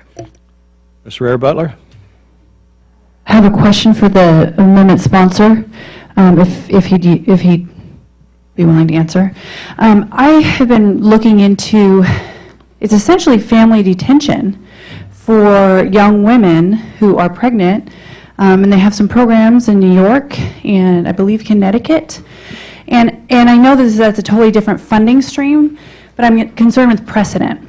So what I'm hearing is kids shouldn't be with their families in prison, and it's negative, and so on and so on and so on. But the social science around this, we're actually looking at how to handle women who, have had some pretty minor offenses but have been sent to prison, and whether or not to take the baby. So I'm just curious if you are attempting to change the precedent with regard to how, because I'm hearing a lot of negative talk about family detention. I mean, that seems like your premise for trying to defund this program, but do you realize that may impact other programs that are kind of breaking new grounds? Some of them are old and some of them are new. I mean, is that I don't know if that's your intention. I'm not sure how related the two issues are. First of all, as a former criminal defense attorney, the idea was not to put split up families when it can be avoided. But in this case, all we're talking about is alternatives to detention, which would keep the child out as well, or expectant mothers out of a facility that is not conducive for such things, that are far more effective, or just as effective as detention, for accomplishing the purpose. Let's remember what we're doing. We're trying to make sure we don't have a flight risk or further harm. And in this case, this program works as effectively. And We're just I can't reclaiming get my into the time on social- this. I do understand, I understand what you're saying, but essentially you're saying that putting these women in family detention centers is negative for the family. Just wanted to make sure I understood what you were saying on that, because that has other implications. Thank you. I yield back. Is there further discussion? Ladies recognized. I think we need to remember in all of this what a long-term program looks like. Sorry, go ahead. Oh, sorry. And we all have concern for these families and certainly these children, the unaccompanied children that came across our border, which brought enormous, enormous attention, 58,000 children unaccompanied. But the solution to that is not one program here, or how we put kind of housing we put them in here. The solution to that program is working with those countries who said they want their children and their families back. That's the first question that we ask. Do you want your children and your families back? And they said, absolutely. So from that point on, we've been working with those countries to try to change the situation there that makes families and children flee. And we're doing that. It's not under this bill, but it's under other bills, and there have been numerous meetings. I can't even tell you how many meetings we've had working toward that, so we can say, we will help you make your country safe, make those that are harming children and women in their own countries, and help you take care of that. Right now, and this is the paper day before yesterday, more than 57,000 unaccompanied children from El Salvador, Guatemala, and Honduras arrived on those borders. That's when we took action. Since that time, 18,000 more have arrived in this country. Us taking care of them here, I don't believe, is the answer, but the answer is helping those countries, and those conversations and that work is going on as we speak. Thanks. Is there further discussion? Mr. Quigley is recognized to close. I think I don't disagree with anything Ms. Granger has said, but let me just put this in perspective. Whenever we talk about government programs, we have to ask ourselves the question, what are we trying to accomplish? Now, these detainees, if they don't have a credible asylum claim, are going to get sent back. So in the meantime, it's a program that has a 95% compliance success rate with immigration hearings and removal. The alternatives to detention, which is $6 a day. Instead, apparently what we want to do is pay $342 per family detention bed per day. Folks, that's a hotel room, and not Motel 6. This is a really nice hotel room in terms of cost that you're paying for when you have an effective alternative staring you in the face. So it's not just that it is cost effective, it's far more humane. And it sends a message to the rest of the world, reinforcing the kind of country we want to be. I encourage your support. Question is on the Quigley amendment. All in favor, say aye. Aye. All opposed will say no. No. Noes seem to have it. The noes have it. The amendment is not agreed to. Are there... Mr. Yoder. Thank you, Mr. Chairman. I have an amendment at the desk. Clerk will read. Amendment offered by Mr. Yoder at the end of the bill. Unanimous consent to waive the reading of the amendment. Without objection. Mr. Chairman, I have a simple amendment that would help respond to the scenario you were describing at the podium earlier this morning related to the shooting that occurred in San Francisco a couple of weeks ago that has Americans all across the country angry at our inability in this country to enforce immigration laws and to deport and detain violent felons. And I think no matter where you sit on the issue of immigration reform, it's a broad agreement that criminals, violent criminals, should not be given sanctuary in the United States. Yet many cities refuse to cooperate and coordinate and turn over these criminals to immigration officials. It's simply indefensible for cities to harbor violent criminals and ignore the pleas of immigration officials. Americans are justifiably angry about this, and Congress should acknowledge their concerns and respond quickly. My amendment would simply make ineligible cities that are sanctuary cities from receiving certain grants under the Homeland Security Appropriations bill before us. We just had a lengthy debate about Priority 1 and Priority 2 and ensuring that ICE was doing its job in deporting folks that are in those violent categories. Yet it does little good to have ICE actually finally want to deport someone who is a violent offender and then have cities actually harbor and give sanctuary to an individual. And we've seen the tragic, horrible results that can occur. This is not a philosophical debate. Real people's lives are at stake here. There's a young woman who was killed by an individual who actually said he chose San Francisco because it is a sanctuary city. The numbers of releases by these cities is pretty staggering. A new report titled Ignoring Detainers, Endangering Communities, State Local Agencies Release Criminals Rather Than Obey the Law, that was released recently. Over an 8-month period, over 8,000 illegal immigrants with criminal records were set free despite requests by federal agencies to turn them over to deportation. Many of those undocumented or illegal immigrants have been rearrested after their release, charged with 7,491 new charges, including child sexual abuse. Of those 8,000, 5,132 had past criminal records. One of those was Juan Francisco Lopez Sanchez, who we all know has been charged with murdering a 32-year-old woman named Kate in San Francisco. As just one example. He had already been deported 5 times and was a 5-time felon. Of the 5,132 with past criminal records, 2,984 had a prior felony conviction or charge, and these cities are giving sanctuary to these individuals. Now, don't just take my word for it. Take the Washington Post editorial board, not considered a bastion of conservatism in this country, but the Washington Post editorial board said in a recent editorial, San Francisco's sanctuary policy needs a rethink. It says, San Francisco law enforcement agencies have refused to work with federal immigration authorities, insisting that cooperation would subvert their efforts to cultivate good relations with the city's highly diverse immigrant communities. Post says, in practice, though, the city's sanctuary policy applied blindly subverts common sense by allowing dangerous criminals a free pass. The latest victim of this triumph over doctrine over public safety is a 32-year-old woman who died July 1st, according to police, after being shot in the chest by an illegal immigrant who was deported 5 times already in the past 2 decades and has a criminal record in 4 states reaching back to 1991, including multiple drug convictions. Rather than notifying U.S. Immigration and Customs Enforcement, which had requested a heads up, didn't request local law enforcement to actually do the job of immigration officials, just wanted a heads up so it could deport Mr. Lopez Sanchez. The jail put him on the street without so much as a word.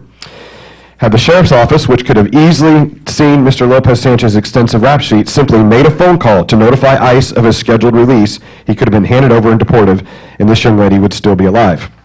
The Post goes on to say, no convicted felon, let alone one with multiple narcotics convictions, deserves sanctuary in the United States. That would seem of common sense. So what I'd ask, Mr. Chairman, is that we look at this as an opportunity to respond and do the right thing, and I can't see how common sense can't dictate in this example. Chairman Carter. Mr. Chairman, over the last several years, the number of states, municipalities refusing to cooperate with ICE to remove dangerous criminal aliens through the Secure Communities program has risen dramatically. In 2014, over 9,000 aliens were released by law enforcement agencies that declined an ICE detainer, including many previously charged or convicted of a felony or violent misdemeanor. Recently, we saw the tragic consequences that occurred when a local community refused to cooperate with ICE. This has been discussed here a lot. Most of these localities prohibit law enforcement agencies from cooperating with ICE unless there are criminal warrants or convictions from federal, state, or local courts. These policies impede ICE's ability to enforce our immigration laws and administratively deport illegal aliens. This irresponsible action, while legal, endangers citizens and makes funding and removing the alien, infinitely more difficult and more dangerous for ICE. A state or local government that opts to ignore the Homeland Security implications of this policy does not warrant federal Homeland Security grant funding. Let me be clear. Funds will still flow to the states under this amendment. Only those communities deemed sanctuary cities will be ineligible for federal assistance through FEMA's state and local grant program as long as they refuse to cooperate with ICE in the priority enforcement program. I urge the communities to reevaluate the policies in light of a new priority enforcement program and encourage them to participate. And, we've talked about this in warrants and all this stuff.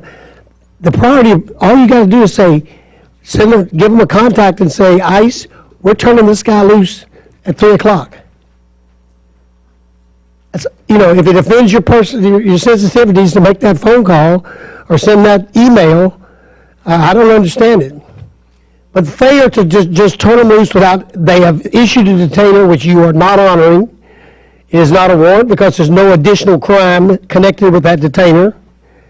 There's a previous situation that requires dealing of ICE under federal programs, and refusing to follow that. All of this priority enforcement program has there in that program that we created says, notify him you're going to release him. So we're not honoring your detainer, and we're going to release him at 2 o'clock, 3 o'clock, tomorrow morning, tomorrow night at midnight, whatever, and then ICE can pick him up at that time. But that lack of cooperation when you're dealing with people that have committed serious criminal offenses puts crime on the streets of America. I urge support of this amendment. Mr. Rebel Allard. Mr. Chairman, I rise in opposition to the Yoder amendment. As has been noted, jurisdictions have decided to limit their interactions with ICE.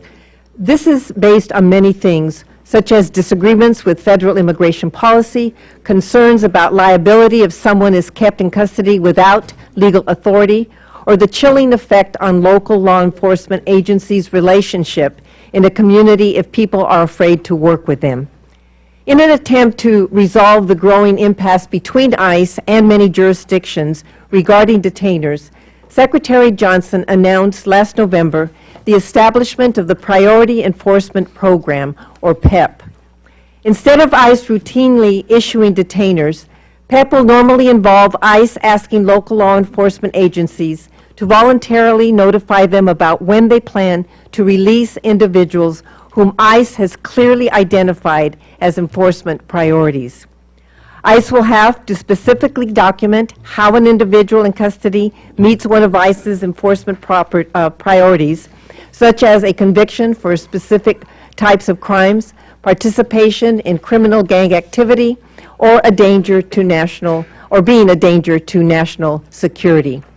Los Angeles County, where I live, is in active discussions with ICE to figure out how it can voluntarily participate in PEP in a way that is consistent with the requirements of California's Trust Act. And the San Francisco sheriff reportedly has said that he too wants to talk to ICE about PEP to avoid future tragedies. Resolving the cooperation between ICE and local jurisdictions does not have to be an all-or-nothing proposition. I think there is room for agreement on making sure that serious criminals who are enforcement priorities for ICE are not released from the custody of local law enforcement. This would make the agreement stronger. I believe we should give the process a chance before we attempt to punish state and local jurisdictions and possibly make the situation worse. This amendment would require ICE to spend most of their time figuring out who is and who is not a sanctuary city. I ask my colleagues to oppose the Yoder amendment, and I yield back. Mr. Serrano. Thank you, Mr. Chairman. This is one of those amendments where if you read the first line, it sounds like it makes sense, but then when you go in depth and study what it actually does, it doesn't make any sense at all, and in fact, it hurts a lot of people. You take a city like the one that I come from, New York. New York still remains, with all due respect to other cities, the #1 target for terrorists. Terrorists would love to score again in New York and make a point worldwide that they've been able to hit the biggest and most powerful city and the strongest nation on earth. And so New York City spends a lot of time and uses federal dollars, federal grants, to fight terrorism at the border, at the ports, at the Canadian border, in the subway system, on buses and cabs. Everywhere you go in New York City, there's an attempt, at the railroad stations, at Penn Station, there's an attempt to deal with this issue. But that doesn't mean that New York City, in the process, wants to go away from its reputation of being a welcoming city, a city that is made up of 40% of immigrants, and if you add migrants from other parts of the country, it's certainly a clear majority of people who probably were not born in New York City who make up that great city. So as Ms. Roybal has said, the idea is to continue to let people like New York City government and ICE work out the kind of situations where they can come to agreements on individuals and on policies in general. But to say that for New York City to be a sanctuary city cannot participate in federal grants is to put perhaps the most important city or the largest city in the nation or the highest city at risk in the nation at a higher risk. And so why not let these folks work it out? You know, we're always spending so much time here saying that government interferes too much in our lives. We hate EPA, we hate the other agency, we hate the IRS, we hate every agency that tells us what to do every so often. But here we are telling cities and telling an agency not to work out their differences, but rather to do what we say, which is you cannot get any federal help unless you abide by what we tell you. Well, that doesn't always work. This thing of deporting people, this issue of defending yourself, of putting your city at a lower risk, this is not an easy thing. Law enforcement in New York, to their credit, work at this 24 hours a day to try to make it better. So I would think that Mr. Yoder is totally wrong in suggesting that the only way to deal with this is to punish a community, to punish a city. We have an immigration issue in this country. That's a fact. I don't call it a problem. How can a country of immigrants have a problem? It is an issue that we have to deal with. We all understand that. That's why we are for immigration reform. But this is not a solution. This is just another problem to an existing problem already. Thank you. Mr. Price. Mr. Chairman, I rise in opposition to this amendment. I think this is maybe one of those occasions where it helps to just stand back a bit and really think what this amendment's doing. It's proposing that we deny FEMA preparedness funds, local and state preparedness funds, to a community based on the lawful discretion it exercises with respect to immigration policy. That's what this amendment does. I would hope on a bipartisan basis we would really be reluctant to go down that path.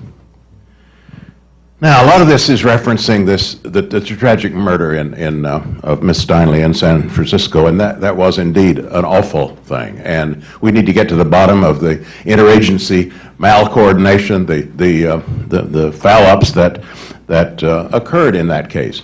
It makes no sense, though. It is not fair to scapegoat an entire community because of the action of one individual, and that's exactly what this amendment does. We're talking here about FEMA preparedness grants, and we're talking about somebody's determination that these cities may be deemed sanctuary cities because of the discretion they exercise within the law.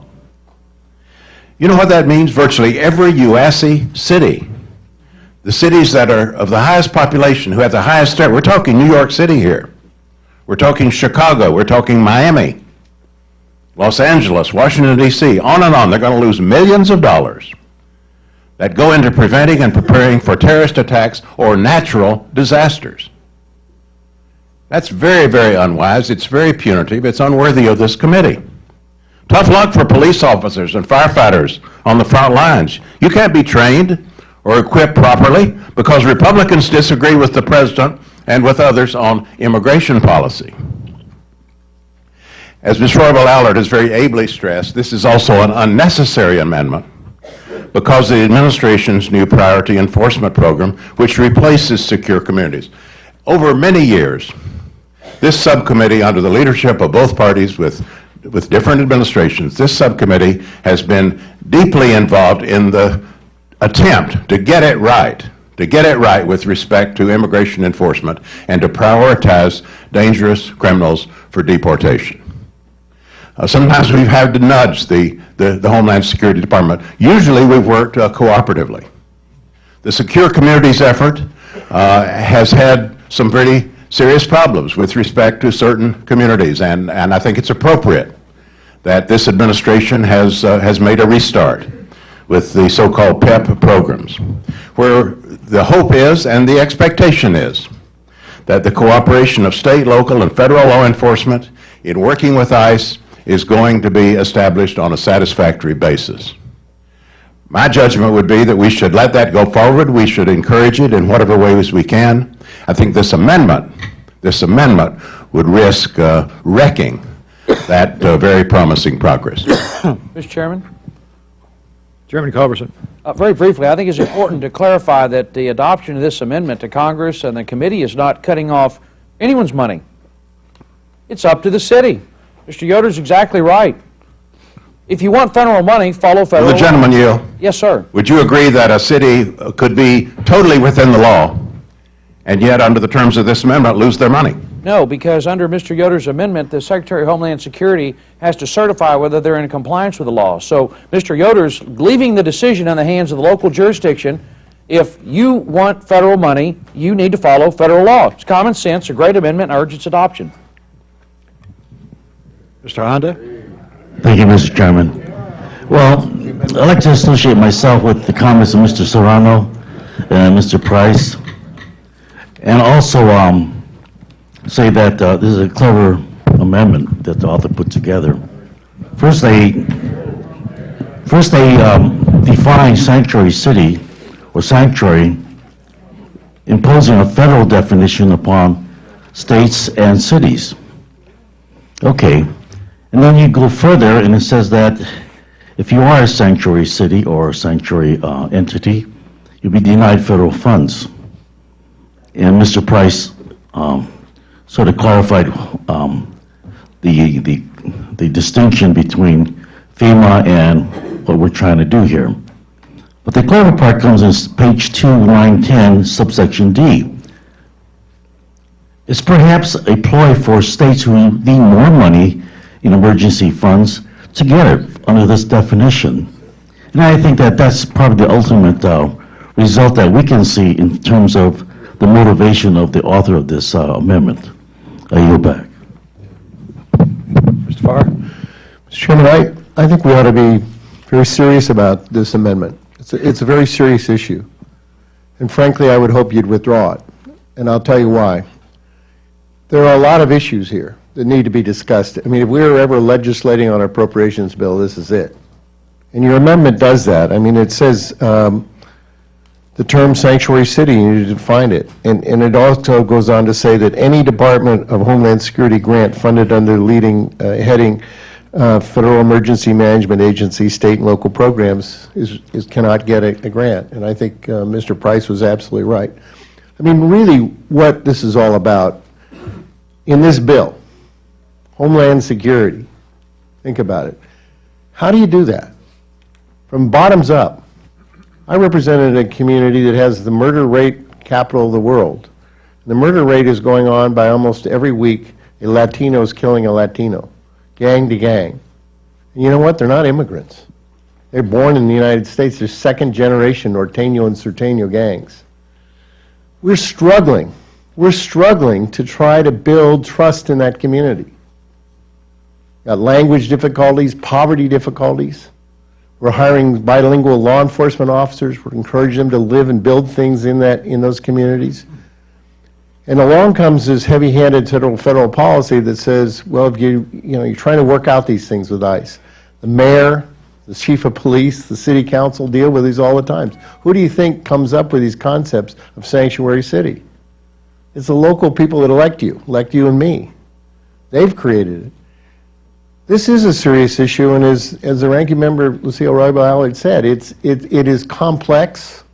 It deserves at least good hearings here in Congress so you can understand there's nobody out there that wants violent criminals to be released in their community or keep them there. This is a problem that you have a law enforcement that's designated solely for immigration law, and that law enforcement agency is ICE. The rest of law enforcement, that's not their job. They're hired to do. And when they're arresting these people, they're not arresting them under federal law. They're not arresting them because they're undocumented, because they've been committing some kind of crime or thinking they're in the wrong place at the wrong time, and they're detaining them. And if they are prosecuted, they're prosecuted in local courts under local and state laws. The fact that they are undocumented is another factor. So to tell law enforcement or to tell these cities that if you're distrustful of this heavy-handed ICE, and remember, these are the people that were coming in and doing raids. We stopped the raids because they were rounding up people who were totally innocent and deporting them before they found out that they were American citizens. They had to get lawyers to get them back, and then people came to people. My predecessor, Leon Panetta, had hearing after hearing, and in most cases it was all about the errors made in the ICE raid. Local law enforcement didn't trust ICE. They said they can come in and check our jails, but we're not going to just hold these people here and be their law enforcement agency. So that if we're going to build trust, we need to spend a little bit more time understanding what the issues are. And frankly, if you think it's that Americans just disrespect federal law, 33 states have adopted their legal law on medical marijuana, and that's against the federal law. Chairman Dent. Chairman, thank you. I had served in the Homeland Security Committee for 6 years prior to coming to this committee. One thing I learned is that we cannot have effective interior enforcement without effective collaboration between state, local law enforcement, and federal officials at ICE. It just simply will not work. Where I live in Allentown, Pennsylvania, I'll tell you, and in most of the communities that I represent, when police officers make an arrest, they do check immigration status as a matter of course. They do that. I think that some of these communities, and it's not just San Francisco, it was Newark, New Jersey several years ago, where 3 students were killed by somebody who should have been in detention, who had a rap sheet a mile long, was in the country unlawfully. We have a history of this, unfortunately, and maybe this is a little bit of a blunt instrument, but we need to get the attention of some of these municipalities that we need their cooperation to effectively enforce the law. And we need local and state law enforcement to do it. And I think law enforcement wants to do it, but they have some political leadership, apparently, that has a different opinion. So I support the amendment. Ms. Lowy? Mr. Chairman, I just want to associate myself with my colleagues and strongly oppose this amendment. And I do believe that among law enforcement, you would get difference of opinions. Some, my friend, coordinate better than others. But this is such a broad, knee-jerk reaction to a tragic situation that is really limited in scope. So we have to hold, I agree, we have to hold recipients of Homeland Security assistance accountable to protect Americans from violent offenders. But we cannot allow all top terrorist targets in the country to become at risk without the support of federal security grants based on events in just one city. So what this amendment would do is negate one of the primary purposes of this bill, to protect our homeland from terrorists who seek to do us harm based on attacks on immigrants. So I would just say to my friends on both sides of the aisle that this could be a discussion that we have seriously in an authorization bill. But my friends, the results of this amendment may cut off funds from a city like New York and other cities that are prime targets. I don't think this is what any of us want to do. So I thank you for giving attention to the arguments, and I would hope that we can withdraw this amendment And if my colleagues on the other side of the aisle feel there's a serious problem here, and many of us feel it's an overreaction to a tragic incident, let's have a serious discussion, but I think it belongs in the authorizing committee, and we don't want to see a city like New York or Chicago have to be without any of these federal funds, which is so important and needed. Thank you. Is there further discussion, Mr. Graves? Thank you, Mr. Chairman, and good, healthy debate here today. A lot of discussion about sanctuary. And when I think about sanctuary, I think about that is the purpose of America, is to be a sanctuary for law-abiding citizens. This is a place of refuge in which those who go about their days and their lives each and every day should have the opportunity and knowledge that they are protected, they're in a safe zone, and that this is their sanctuary, not one for illegals. Not a sanctuary for those who are breaking the law, but that is in fact what's happening. But more so, as a father of 2 daughters, I think about the men in this room here. Many of you have daughters, I'm sure. Imagine the last 3 words that you ever heard your daughter speak was, "Help me, Dad." Help me, Dad. Imagine those words. That plea was shared by Catherine to her dad. Why? Because government let her down. The question for you today is, will you let her down? The next Catherine is counting on us to get this right. Let's support the Yoder Amendment. Further discussion? Hearing none, Mr. Yoder is recognized to close. Mr. Chairman, I appreciate my colleague Mr. Graves' comments. I think he made it very succinctly and poignant, and I will close on his comments and let the committee work its will here. I support and urge you to adopt this amendment. Question is on the Yoder Amendment. All in favor say aye. Aye. All opposed say no. No. The ayes have it. The amendment is agreed to. Roll call is requested and granted. Clerk will call the roll. Mr. Adderholt. Aye. Mr. Adderholt, aye. Mr. Amadei. Mr. Amadei, aye. Mr. Bishop? Mr. Bishop? No. Mr. Bishop, no. Mr. Calvert? Aye. Mr. Calvert, aye. Mr. Carter? Aye. Mr. Carter, aye. Mr. Cole? Aye. Mr. Cole, aye. Mr. Crenshaw? Aye. Mr. Crenshaw, aye. Mr. Cuellar? No. Mr. Cuellar, no. Mr. Culberson? Mr. Culberson, aye. Ms. DeLauro? Ms. DeLauro, no. Mr. Dent? Aye. Mr. Dent, aye. Mr. Diaz-Balart? Mr. Diaz-Balart, no. Mr. Farr? No. Mr. Farr, no. Mr. Fatah?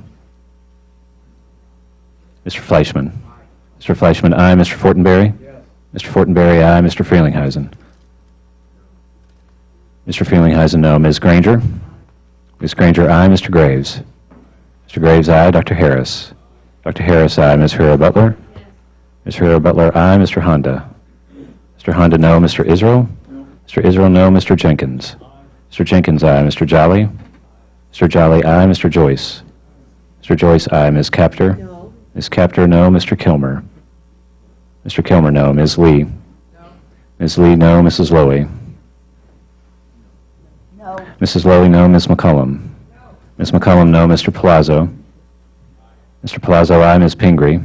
Ms. Pingree, no. Mr. Price? No. Mr. Price, no. Mr. Quigley? No. Mr. Quigley, no. Mr. Ridgel? Aye. Mr. Ridgel, aye. Mrs. Roby? Yes. Mrs. Roby, aye. Mr. Rogers? Aye. Mr. Rogers, aye. Mr. Rooney? Mr. Rooney, aye. Ms. Robo-Allard? No. Ms. Robo-Allard, no. Mr. Ruppersberger? No. Mr. Ruppersberger, no. Mr. Ryan? Mr. Ryan, no. Mr. Serrano? No. Mr. Serrano, no. Mr. Simpson? Aye. Mr. Simpson, aye. Mr. Stewart? Aye. Mr. Stewart, aye. Mr. Valadeo? Mr. Valadeo, no. Mr. Visklosky? No. Mr. Visklosky, no. Ms. Wasserman Schultz?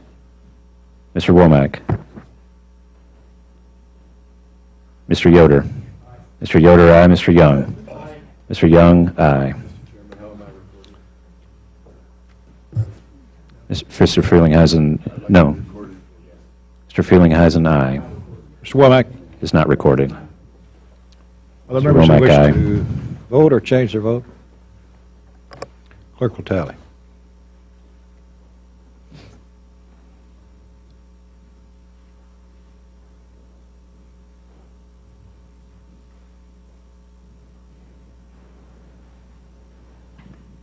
If he recognizes.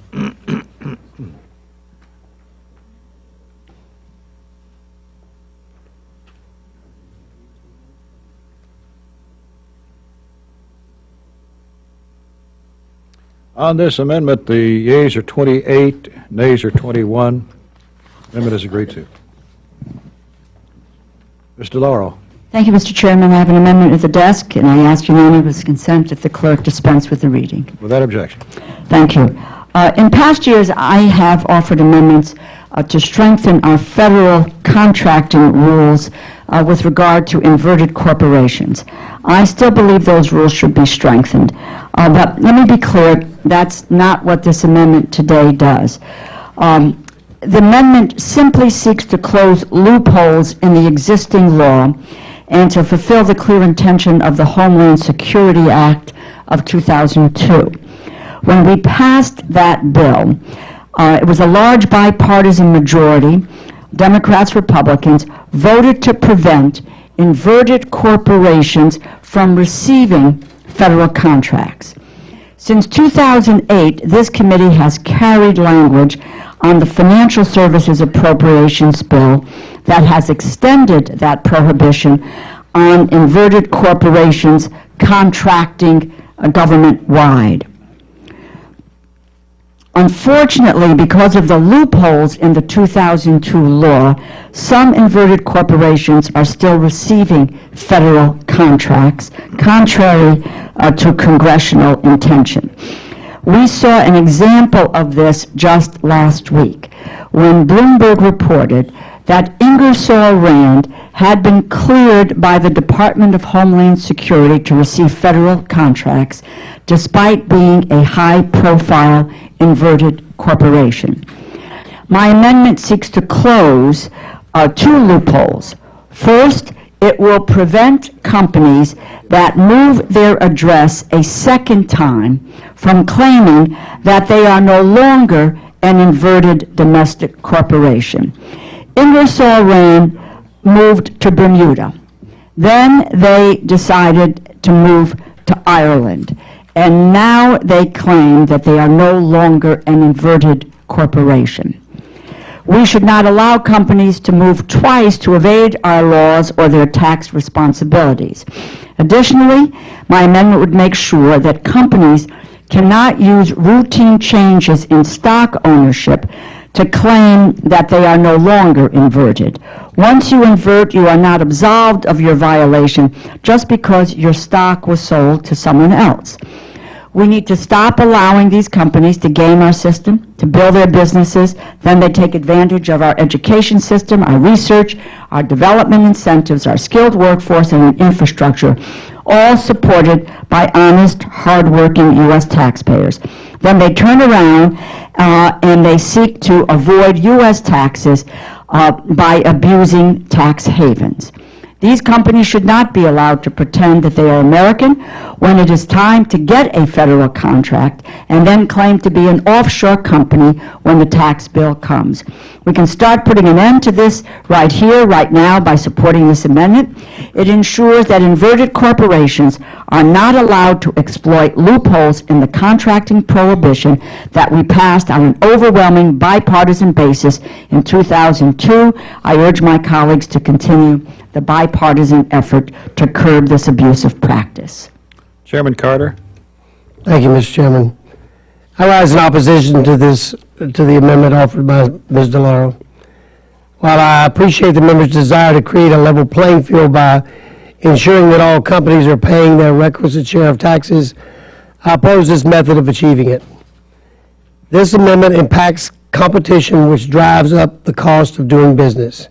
It also impacts national security programs by limiting the number of corporations that can propose new and innovative solutions for protecting the safety and security of the nation. I do not support this amendment since DHS appropriations bill is not the appropriate vehicle in which to address the domestic inverted corporations issue. I urge a no vote. Is there further discussion? Ms. DeLauro is recognized to close. I thank the chairman, and I believe that what we did in 2002 with the Department of Homeland Security, we took divisive action against an inverted corporation that changed their address specifically for the purposes of avoiding their U.S. tax obligations. That seems to put those companies who stay and don't do that at a real disadvantage in terms of competition as we move forward. Unfortunately, we're looking at inverted corporations and their stable of lawyers they have found and exploited a few loopholes that have allowed them to continue to receive contracts from the Department of Homeland Security. We need to send a message. We're always looking to find where people are going around the system, abusing the tax objectives that we have, short of revenue day in and day out. And we have companies that, in fact, are not wanting to pay their fair share, in addition to which we have a waiver which allows the Secretary to move it if it is an issue of national security. If a company is going to abuse tax loopholes at the expense of businesses that are paying their fair share, they should not be rewarded with federal contracts from any agency of this government. I urge you to support the amendment. Question is on the DeLauro amendment. All in favor say aye. Aye. All opposed will say no. No. The noes have it. The amendment is not agreed to. Roll call is requested and granted. Clerk will call the roll. Mr. Adderholt. Mr. Adderholt, no. Mr. Amade. Mr. Amade, no. Mr. Bishop. Mr. Calvert. Mr. Calvert, no. Mr. Carter. No. Mr. Carter, no. Mr. Cole. Mr. Cole, no. Mr. Crenshaw. Mr. Crenshaw, no. Mr. Cuellar. No. Mr. Cuellar, no. Mr. Culberson. Ms. DeLauro. Ms. DeLauro, aye. Mr. Dent. Mr. Dent, no. Mr. Diaz-Balart. Mr. Diaz-Balart, no. Mr. Farr. Mr. Farr, aye. Mr. Fattah. Mr. Fattah, aye. Mr. Fleischman. Mr. Fleischman, no. Mr. Fortenberry. Mr. Fortenberry, aye. Mr. Frelinghuysen. Mr. Frelinghuysen, no. Ms. Granger. Ms. Granger, no. Mr. Graves. Mr. Graves, no. Dr. Harris. Dr. Harris, no. Ms. Hura Butler. Ms. Hura Butler, aye. Mr. Honda. Mr. Honda, aye. Mr. Israel. Mr. Jenkins. Mr. Jenkins, no. Mr. Jolly. Mr. Jolly, no. Mr. Joyce. Mr. Joyce, no. Ms. Capter. Ms. Capter, aye. Mr. Kilmer. Mr. Kilmer, aye. Ms. Lee. Ms. Lee, aye. Mrs. Lowy. Aye. Mrs. Lowy, aye. Ms. McCollum. Ms. McCollum, aye. Mr. Palazzo. Mr. Palazzo, no. Ms. Pingree. Ms. Pingree, aye. Mr. Price. Aye. Mr. Price, aye. Mr. Quigley. Aye. Mr. Quigley, aye. Mr. Ridgel. Mr. Ridgel, no. Mrs. Roby. Mrs. Roby, no. Mr. Rogers. Mr. Rogers, no. Mr. Rooney. Mr. Rooney, no. Ms. Roba Allard. Aye. Ms. Roba Allard, aye. Mr. Rupertsberger. Mr. Rupertsberger, aye. Mr. Ryan. Aye. Mr. Ryan, aye. Mr. Serrano. Mr. Serrano, aye. Mr. Simpson. Mr. Simpson, no. Mr. Stewart. Mr. Stewart, no. Mr. Valadeo. Mr. Valadeo, no. Mr. Visklosky. Mr. Visklosky, aye. Ms. Wasserman Schultz. Mr. Womack. Mr. Womack, no. Mr. Yoder. Mr. Yoder, no. Mr. Young. Mr. Young, no. Members wish to be recorded. Mr. Israel. Gentleman is not recorded. Mr. Israel, aye. Mr. Bishop is not recorded. Mr. Bishop, no. Chairman Culberson. Mr. Culberson, no. Are there other members who wish to be recorded or change their vote? Clerk will tally.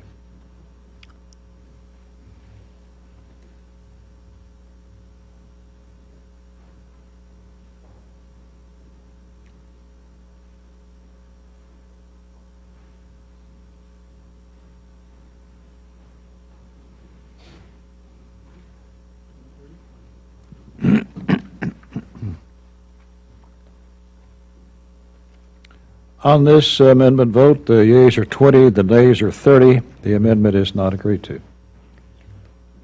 Chairman Adderholt. Yes, Mr. Chairman, I got an amendment at the desk. Clerk will read. Amendment offered by Mr. Adderholt. Would ask that the reading be suspended. Without objection. This amendment that I have here just basically is very straightforward. No taxpayer dollars shall be available to pay for an abortion under the Immigration and Customs Enforcement, except where the life of the mother would be endangered if the fetus were carried to term, or in the case of rape or incest. This language simply codifies the policy that ICE already follows. It's not new language. It's not a new standard.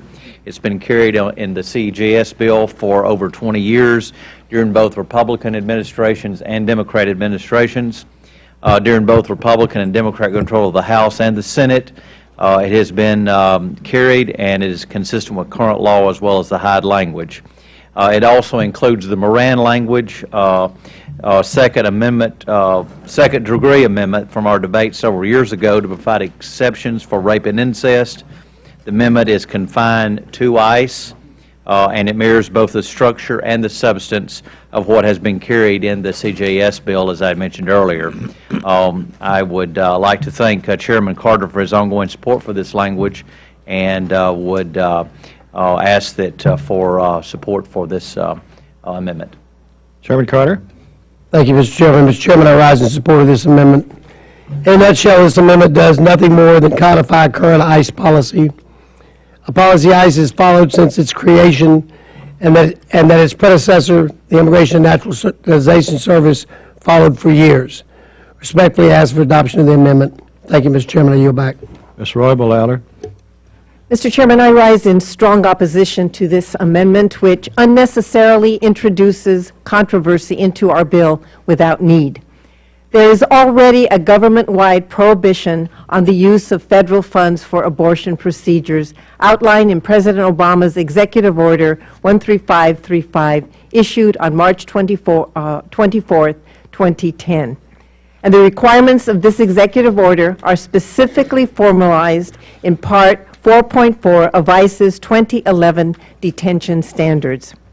Prior to a similar amendment being offered 3 years ago, this bill had never touched on the topic of abortion because it is not relevant to the Department of Homeland Security, and it is not relevant to this committee's jurisdiction. The amendment, at best, a distraction from the urgent Homeland Security matters actually facing the Department and this country, and I urge my colleagues to oppose this amendment. Ms. Lee? Thank you. First of all, Mr. Chairman, I rise in opposition to this amendment, and let me just clarify this. This does go beyond existing law from the Hyde Amendment. Also, current ICE detention standards on medical care for women already unfairly deny women access to abortion except in case of rape, incest, or life endangerment. Now, it goes beyond Hyde because what this does, it allows non-medical personnel to deny a detained immigrant woman access to an abortion. This is outrageous and it's downright wrong. It's yet another attempt by anti-choice politicians to undermine women's access to comprehensive reproductive health care. It's restrictive, it's discriminatory, and it disproportionately impacts low-income women and women of color. It would take us backwards, making an already dire circumstance even more difficult for women in immigration custody. Politicians and non-medical personnel at ICE, non-medical personnel, this goes beyond Hyde, Mr. Chairman. Non-medical personnel at ICE have no business in making a woman's reproductive health care choices, period. So I urge a no vote, and I wanted to clarify that this does go beyond Hyde in that it allows non-medical or requires non-medical personnel to do this. Thank you. Ms. Lowy? In opposition, strong opposition to this amendment. This perennial amendment that I've always strongly opposed is just one more ideologically driven proposal from the majority. It's especially troubling in this spending bill, just several months after they nearly shut down the Department of Homeland Security over another outrageous ideological fight. On this subcommittee, and as a former member of the authorizing committee, I've met with first responders, ICE agents, Border Patrol, many other security personnel. Not once have they said that women's reproductive health makes their job more difficult. Not once. Our focus should be on equipping them with the tools they need to keep us safe.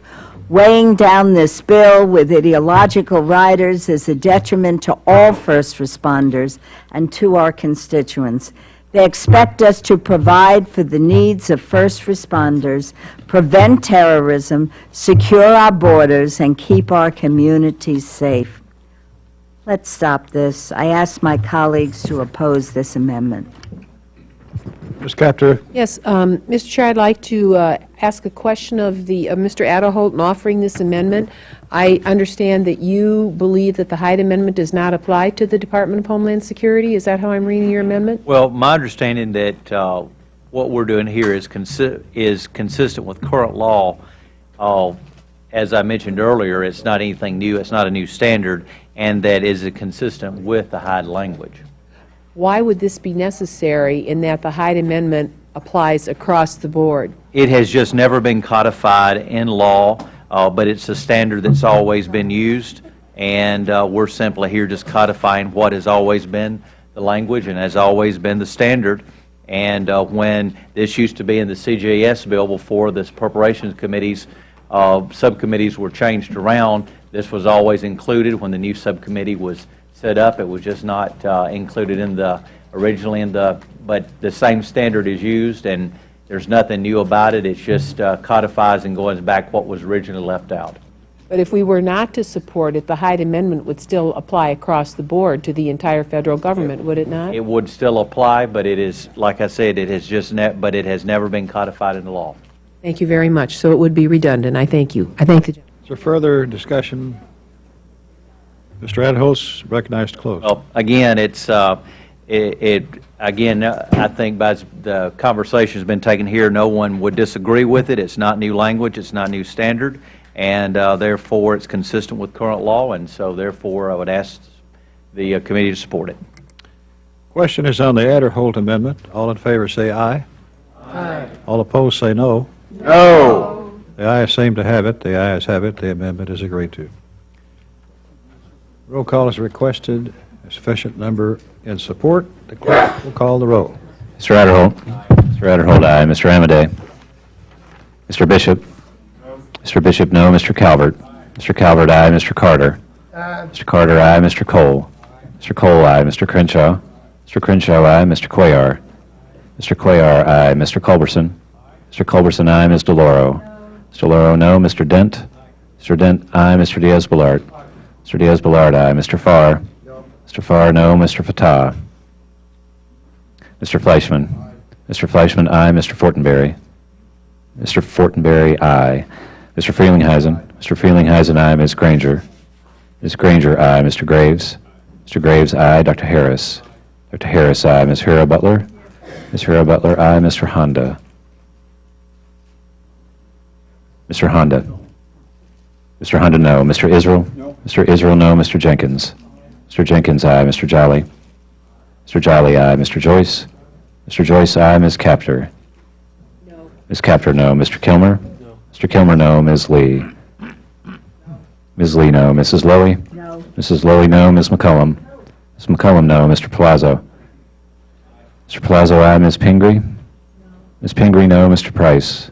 No. Mr. Price, no. Mr. Quigley? No. Mr. Quigley, no. Mr. Ridgel? Mr. Ridgel, aye. Mrs. Roby? Yes. Mrs. Roby, aye. Mr. Rogers? Aye. Mr. Rogers, aye. Mr. Rooney? Ms. Robo-Allard? No. Ms. Robo-Allard, no. Mr. Ruppersberger? Mr. Ruppersberger, no. Mr. Ryan? No. Mr. Ryan, no. Mr. Serrano?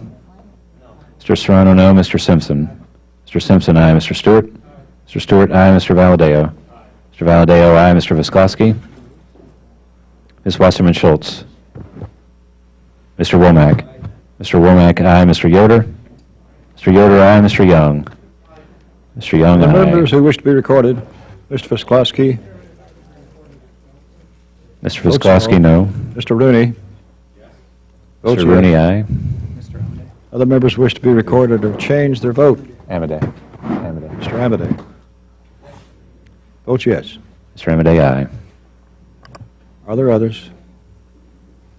Clerk will tally.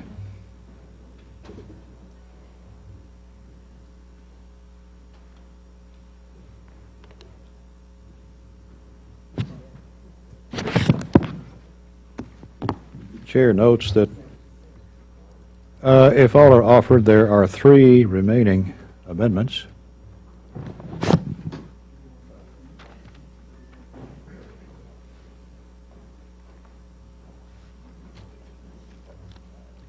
On this vote, the yeas are 31, the nays are 18. Amendment is agreed to. Mr. Quigley, Mr. Chairman, I have an amendment at the desk. I'd ask the reading be waived. without objection. Mr. Chairman, I'm going to offer and withdraw this amendment, but it makes an important point. Now, this is a simple amendment. It will permit the Secretary of Homeland Security to designate Poland as a program country under the Visa Waiver Program. As we know, Poland has been a key U.S. ally for decades. Since the end of the Cold War, Poland has become a model democracy in Eastern Europe. And with Poland on the front lines of Putin's Cold War nostalgia, it is more important than ever that Poland has a close friend in the West. One way to enhance our relationship with Poland is to update the Visa Waiver Program. Today, 37 countries, including 30 European countries, are currently eligible for visa-free travel to the U.S. However, outdated requirements leave Poland as one of the few European nations still excluded from the Visa Waiver Program. And it's important to understand that an enhanced aspect of Visa Waiver Program make it safer for national security perspective. The Visa Waiver Program is a major component of our strategy to secure our borders and encourage strong ties with allies. The program cultivates international alliances and advances valuable security partnerships and provides intelligence that helps thwart terrorist threats. Besides the importance of the program to our national security, the Visa Waiver Program is also incredibly important for our economy. International travelers stay in our hotels, eat in our restaurants, buy our goods, and if you're in Chicago, enjoy Cubs game at Wrigley Field. The largest source of inbound overseas travel to the U.S. is the Visa Waiver Program, VWP. In 2013, the VWP was responsible for more than 19.5 million travelers, 61% of all overseas visitors to the U.S. While visiting the U.S., these travelers generated $190 billion in total economic output for the U.S. economy and supported nearly 1 million good American jobs. Because of the VWP's success, travel is our nation's #1 service export, generating a trade surplus of $75.6 billion last year.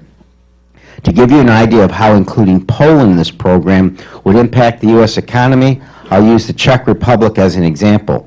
When the Czech Republic entered the Visa Waiver Program in 2008, its temporary visitor traffic jumped by 17%. If Poland had similar increase in traffic, it would result in an additional 11,390 visitors a year on the average. When you consider that the average overseas visitor to the U.S. spends $4,455 per trip, this would add nearly $500 million in additional spending a year.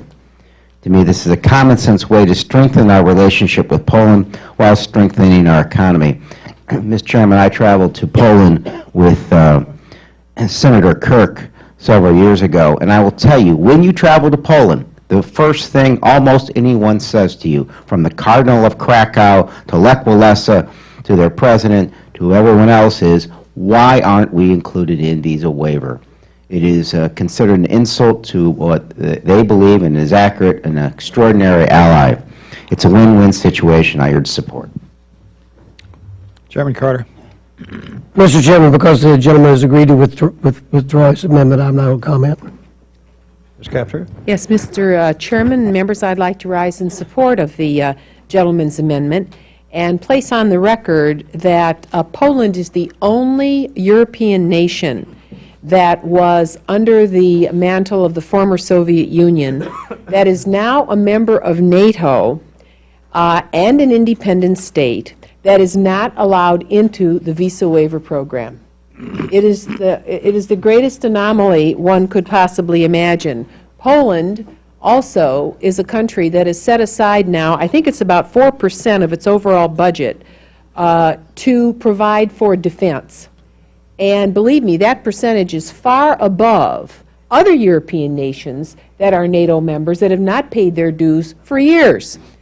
Poland soldiers have been at our side in Iraq. They've died there for us. They've been at our side in Afghanistan. It's interesting to talk to American soldiers about which country's soldiers they appreciate fighting with and having at their side, and Poland is always on the list.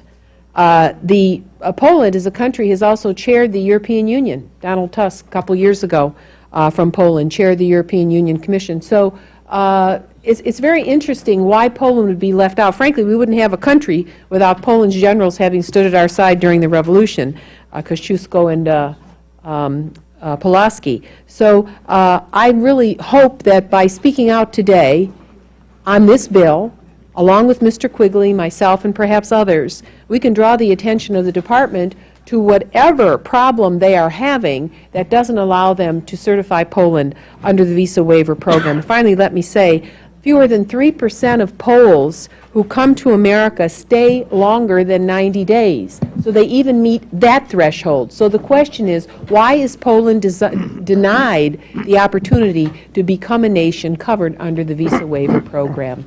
I thank the gentleman for offering the amendment and offer my support. Chairman Friedland has it. Mr. Chairman, I'd like to yield time to the judge for response. Subject to the conversation, I'd like to also point out that I too think a lot of Poland. They've done it. They stand by the United States. They've stood by us in war. They've been with us. The issues are being worked out. I think the number one reason is that they have not passed the specific requirements that are required for the visa overstay rates. They're not low enough, nor the visa refusal rates. They don't meet these standards, and that's put a roadblock in their application. Furthermore, at this point, the Judiciary Committee strongly opposes this amendment. I too think Poland has shown a great friendship for our country, as we have shown for them, and I'm very hopeful that this is going to get worked out, and would join in trying to help get it worked out. Dr. Harris? Briefly, I wish the gentleman from Illinois were not withdrawing the amendment. I agree with the ranking member. I think this should be taken care of. We have the opportunity to take care of it now, and I wish the gentleman weren't withdrawing it so we could. Thank you. I yield back. Is there further discussion?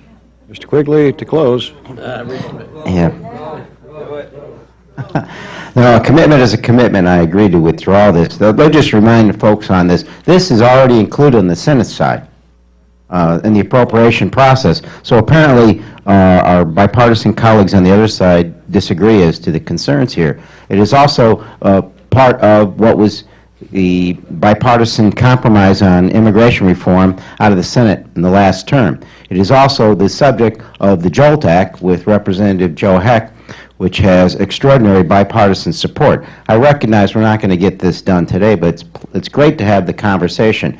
And I would remind everyone, this is not your father's visa waiver program. Especially the language included in Mr. Heck's legislation takes that consideration into account and the concerns the Judiciary Committee has espoused several times. But this is the right thing to do. It makes us safer. It grows our economy. We have to get past looking at this issue from 20 years ago and remember this is a great ally of ours. We'll be safer, we'll grow our economy, and we'll keep a very strong ally happy. But Mr. Chairman, as agreed to, I will withdraw this amendment at this time. Amendment is withdrawn. Are there any other amendments? Mr. Chairman? Mr. Farr? I have an amendment at the desk. Clerk will read. Amendment offered by Mr. Farr, strike section 559, page 71, lines 5 through 14. Thank you, Mr. Chairman. As long as we're on foreign policy, I want to have this amendment considered. This is the fifth appropriations bill where we have specifically attacked Cuba. And the question is why? We have a very strong law in place that Congress adopted called the Helms-Burton Act. And what we've been doing on appropriations bills, 5 of them, this is the 5th one, is going way beyond that law in a very confusing way, as this language is very confusing. But the impacts are very punishing on American public. In essence, what this says is that if you're a tourist, American tourist, in Cuba, you can't be like a Canadian tourist or a Mexican tourist or any other country in the world because you're not allowed to buy anything in Cuba that is made there on Cuban soil if it was made or operated by the government of Cuba on confiscated lands. And it says that no license, no facility, no authority or approval can be given to anything that comes out off of that. And the question is, if we're really concerned that a communist regime took over private property, and it took it over by the people that left. If you stayed there, you could live in your house. But if you left your house, they took it over, put somebody else in it. But so did the communist Vietnam when people left and left private property behind. And we've all visited those cities. And many of us here have visited Cuba many times. And we are not, if this is the policy that we don't like expropriation of private lands, then why didn't we in last week's bill, 2 weeks ago, in the TPA bill, put all these provisions in there as we go out and negotiate with Vietnam? You can go to Vietnam and you can bring home all kinds of tourist items, but under this provision, you won't be able to go and bring back any cigars, any typical products, rum. You won't be able to buy a Guayabera shirt. You're just penalized because you're an American tourist. And it seems to me at a time when we're trying to engage in countries in a world economy and a world public order politic, and obviously the Iran decision is a big one, why are we being so penalistic on little old Cuba? Because of sort of personal feelings by Cuban Americans here that are in our country. I think that adding this language into this bill just makes the bill weaker in the sense of our attitude about security, and I think it's inappropriate when the majority of Americans want to open up policies. They want to go there as tourists. Senator Flake is right. It's a failed policy, 40 years of failed policy. Americans don't want to be told, it's the only country in the world you're told you can't go to. Now we open up that policy, now you can go, but if you buy anything or spend any money, you can't bring it home. It's ridiculous. I think we ought to take it out. Thank you, Mr. Chairman. Chairman Carter. I oppose the amendment. Is there further discussion? Ms. Roybal-Allard. Mr. Chairman, I rise in support of the FAR amendment to strike Section 559 of the bill, which is a provision to prohibit imports to the United States from Cuba. Congress, of course, has a role to play with regard to Cuba policy, but the executive branch takes the lead on diplomatic relations with other countries, and President Obama deserves the chance to try a more productive approach that better serves our country and the interests of the Cuban people. Section 559 is tied to claims of property confiscated by the Cuban government, which are important and will need to be fairly resolved. But change does not happen all at once, and those claims will certainly never be resolved without further improvements in the bilateral relationship.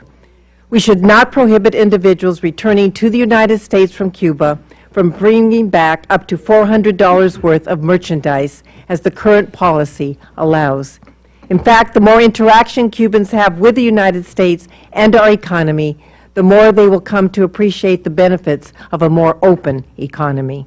I urge my colleagues to give the President's new approach a fair chance by supporting the amendment to strike Section 559. Ms. Lee. Mr. Farr's amendment, and just say once again a couple of things. These riders are totally inappropriate to be placed in these appropriations bills. Secondly, we're moving toward opening embassies in Havana and in Washington next week, and we should be looking forward in terms of ways to resolve all of the long-term issues with Cuba through diplomacy. Instead, this language once again continues this 50-year-old failed Cuba Cold War policy of isolation and alienation. Just last week, actually, a broad coalition from business and travel groups to faith-based organizations and agricultural producers released a statement in support of renewed engagement through diplomacy with Cuba. They said, "The establishment of embassies is not an endorsement of a foreign government. It is simply a platform from which to engage host country government officials, members of civil society, and business groups." So those who are serious about moving our relations forward to the betterment of both Americans and Cubans know that increased exchange and formalized relations are the path that we need to be on. The majority of Americans and Cubans agree. We need a 21st century approach to our relations with this nation 90 miles from our shores. We should not go back and cling to Cold War era policies. We need to move forward. There are many issues that the United States and Cuba both have that need to be put on the table for negotiations. And this committee continues to live in the past, and it's time to live in the future and try to look out for the majority of Americans who want to have normal relations with Cuba rather than denying them the opportunity to travel and to conduct the types of businesses that they would like to in a normal diplomatic exchange. Is there further discussion? Mr. Chairman. Mr. Price. Mr. Chairman, I have supported the change in policy toward Cuba that the administration has been implementing. I think we need to be honest about the obstacles that remain to normal and open relationship with that country. There are many, many issues to be worked out. Some of them have been dealt with in connection with the embassy issue, but there are many that remain. What I think about this provision in our Homeland Security bill, though, this extraneous amendment in the Homeland Security bill, is that it really doesn't pertain to those ongoing issues. And I say I have no desire to underestimate the importance of those. But I'd like to be convinced that it helps or moves us forward to have this sort of opaque language in an appropriations bill. We're tying this provision somehow to allegedly confiscated property. And we get from the notion of confiscation, and surely some property was confiscated many years ago, we get from that to a denial of the ability of American citizens to bring back with them alcohol and tobacco products, small amounts of goods for personal use. It just seems to me like that's an invitation to endless conflict, confusion, bureaucratic snafus. I just can't see how this moves the ball. And if it doesn't move the ball, then I would suggest we'd be well advised to adopt Mr. Farr's amendment and simply drop these very confusing, convoluted paragraphs from this Homeland bill. Chairman Diaz-Balart. Thank you, Mr. Chairman. I wasn't going to speak, but I think it's important to clarify. No, I really wasn't. And I haven't on, as you know, most of these issues. Now, this is, Mr. Chairman, this is nearly identical language that we've already dealt with, this committee has dealt with, and by the way, the floor has dealt with on a number of occasions. But let me just comment on some of the things that were said today. Mr. Farr says that we have been attacking Cuba. With all due respect, Mr. Farr seems to be confused with the regime that oppresses Cuba and the Cuban people. This Congress has never attacked Cuba. This Congress, in a bipartisan fashion, has always stood on the side of the Cuban people, like historically it did with the South African people, like historically it's done with other oppressed people, and I think we should be very proud of that, number one. Number two, there was reference to, well, other countries that have confiscated property. Well, let me just, according to the Inter-American Law Review, they called Cuba regime's confiscation of U.S. assets the, quote, the largest uncompensated taking of American property by a foreign government in history. Again, there is no similar place like this. This is without precedent. Also, to the statement that was made that this is affecting folks that had properties in Cuba, homes, Cubans that had properties in Cuba. That is not the case. As a condition of certification, and we're dealing with certified claims of stolen property, the claim must have been owned by an American at the time of confiscation.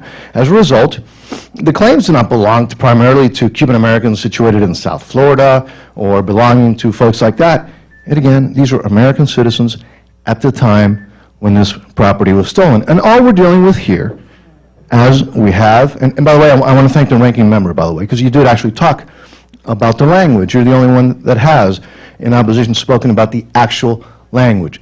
The language strictly deals with, as we've done in other parts, in other appropriations bills, property that was stolen from Americans, uncompensated property that was stolen from Americans. So if you believe that we should be endorsing the profiting of stolen property from Americans in a way that has been done by the Cuban regime in an unprecedented fashion, then you should vote for this amendment. If, however, you believe in property rights, private property rights, you believe in freedom, you believe that the United States Congress should stand for property rights and for the freedom of folks around the world, and then I respectfully ask that you, like you've done and multiple times in this committee and on the floor, seriously vote this amendment down. I yield back, Mr. Chairman. Mr. Serrano? Thank you, Mr. Chairman. This amendment, the only positive thing that it has in it is that it creates jobs in Cuba. They now have to change all the labels on rum bottles and everything saying not produced on confiscated land and so or property. If I make light of it, it's because it's so silly. I mean, that train left the station already. This country is moving forward. The world applauds us. At the Latin American summit, the greatest comment that President Obama heard was great move in moving towards making peace or having relationships with Cuba. Now, this also opens up a whole discussion that I brought here before. We have to be careful about what we talk about, what they took from us, because then we may have to talk about what we took from them. Next time you go dancing and they play some Latin music, I keep reminding you, we haven't paid a penny to those songwriters who wrote those songs that we danced to in this country, you know, for so many years. And when we go and take baseball players, we say that they defect. Well, to defect, you have to be leaving a country that doesn't want you to leave for that reason and entering a country that wants you to come in for that reason. We don't allow Cuban ball players to come here directly to play ball. They come to a third country. That's a fact. And the Cuban government is willing to have Cubans come and play here. H.R. 9, my bill that's been around for 20 years, never passed to allow that to happen. Why? Because it would embarrass some people in this country to see that if you make $3, $4, $5 million in this country, and believe me, Cuban ball players would make much more, and then you go back in October in the off-season, if your team is not in the World Series, it will destroy the whole myth that nobody wants to live in Cuba. Because all those ball players will go back to their families. So, you know, next week we're going to see an American flag go up in Cuba in a very special place. And we're going to see a Cuban flag go up here in a very special place. And that's the way it should be. And our two people will come together and we'll be, you know, neighbors like we used to. And as far as whether we support the people or the governments, that Cuban Revolution took place for a reason. And it wasn't simply socialism or communism. It's because we were supporting another government that wasn't treating the people nicely, and we played a major role in that. So let's not rewrite history. Let's understand history as it is. Thank you. Mr. Farr is recognized to close. Much in closing, I'd just like to say that, you know, you learn in this process that you shouldn't make laws that are harder to enforce than the problem you're trying to solve, and I think that's what it is. If my distinguished colleague, Ms. Diaz-Balart, if he just did in the language what he said he did, it would be different. But this doesn't allow any funds to be made available by this act to be used to approve, license, or facilitate. If you're going to talk about dealing with confiscated property, you've got to facilitate that. You've got to authorize that. And it goes on to define that all of those, what we're talking about is essentially the term Cuban government includes the government of any political subdivision of Cuba and any agency or instrumentality of the Cuban government. It essentially just cuts off anything that's done in Cuba with the ability of Americans to deal with it. The law, the travel, the landing of aircraft, all those things. It's a meat-axe approach, and I don't think it's appropriate in a Homeland Security bill. I urge the adoption of the amendment. Question is on the Farr amendment. All in favor say aye. Aye. All opposed say no. No. The noes have it. The amendment's not agreed to. Are there other amendments? Mr. Young. Thank you, Mr. Chairman. I have an amendment at the desk. Clerk will read. Amendment offered by Mr. Young. Dispense with the reading. Without objection, the reading is dispensed with. Thank you, Mr. Chairman. Mr. Chairman, several members of the Homeland Security Subcommittee, which I serve on, and I sent a letter to ICE Director Saldana in the spring asking for answers to questions we had after troubling responses she gave when she testified before us at a hearing. Despite a deadline of June 5th to respond, We have yet to hear anything back from Director Saldana. I'm afraid this lack of respect is reflective in this agency a little bit too deeply and broadly that this administration has for Congress, especially this committee. Now, the bill directs the ICE director to brief the committee on the priority enforcement program within 120 days of enactment. That's in this bill. Given the poor track record ICE has in responding to congressional inquiries, my amendment simply withholds $5 million until the agency completes that briefing. It's not a cut. It's only a cut if they disregard what's in the bill and don't brief us. Once ICE does what we are asking here, a simple briefing, the money is released. I'm hopeful that if respect for this body can't get the Secretary's attention and the Director of ICE, perhaps this provision will. I ask for favorable consideration of this amendment. Judge Carter. I yield back. Thank you, Mr. Chairman. You know, it's no surprise to anyone on this committee that getting a timely response to congressional requests for information is rare. Even relatively simple and straightforward requests can take weeks, if not months, to get a response. This action indicates either a lack of ability or, more troubling, a lack of willingness to provide Congress with the information it needs in a timely manner to ensure proper oversight. If it is the latter, this is a clear sign of disrespect for Congress in general and this committee in particular.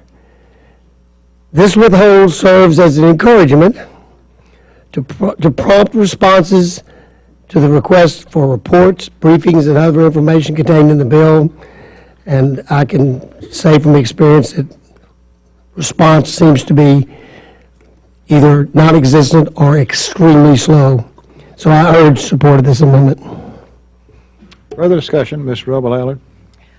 Mr. Chairman, I rise in opposition to the amendment. I am sympathetic to the gentleman's frustration with ICE's inability to respond in a timely way, and I have no quarrel with most of the amendment's language. Unfortunately, the amendment includes a sentence that seems to question the authority of the Secretary of Homeland Security to manage the department it leads.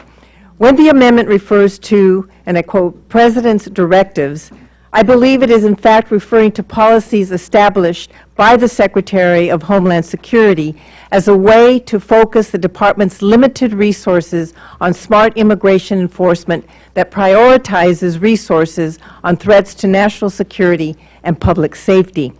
We suggested compromise language to the gentleman that would have allowed the crux of his amendment to be included in the manager's amendment, and I regret that he was unwilling to work with me on this.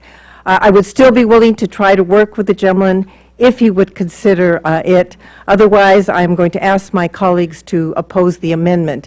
But, Mr. Chairman, before I yield back, I do want to bring attention to the committee on something I just received regarding the Yoder amendment that the committee adopted, and this is from the National Fraternal Order of Police.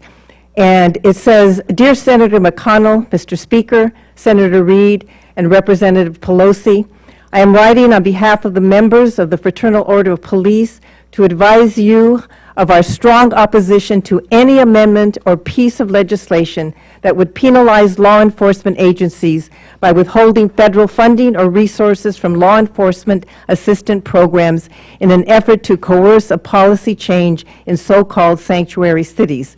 This is not meant to be construed as a position on sanctuary cities, but rather on the use of federal programs as an enforcement mechanism. And the letter goes on and concludes, for these reasons, the FOP will vigorously oppose any amendment bill or other legislative effort which would reduce or withhold funding or resources from any federal program for local and state law enforcement. If Congress wishes to effect policy changes in these cities, it must find another way to do so. I yield back. Is there further discussion on the Young amendment? Mr. Young is recognized to close. I urge adoption of the amendment. Thank you. Question is on the Young amendment. All in favor say aye. Aye. All opposed say no. No. The ayes have it. The amendment is agreed to. Are there other amendments? Mr. Honda?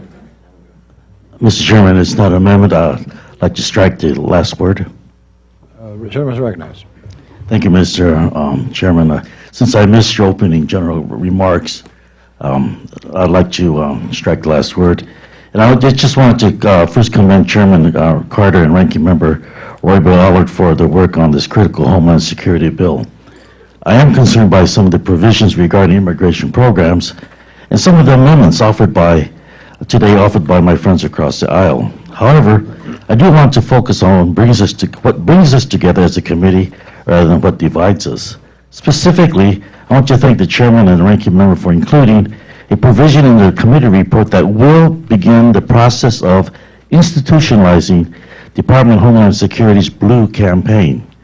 Currently, the Blue Campaign is a collaborative effort among the many components of DHS to combat human trafficking. The Blue Campaign has no dedicated funding stream, but relies on varied amounts of contributions from DHS's multiple components such as ICE, CBP, and TSA.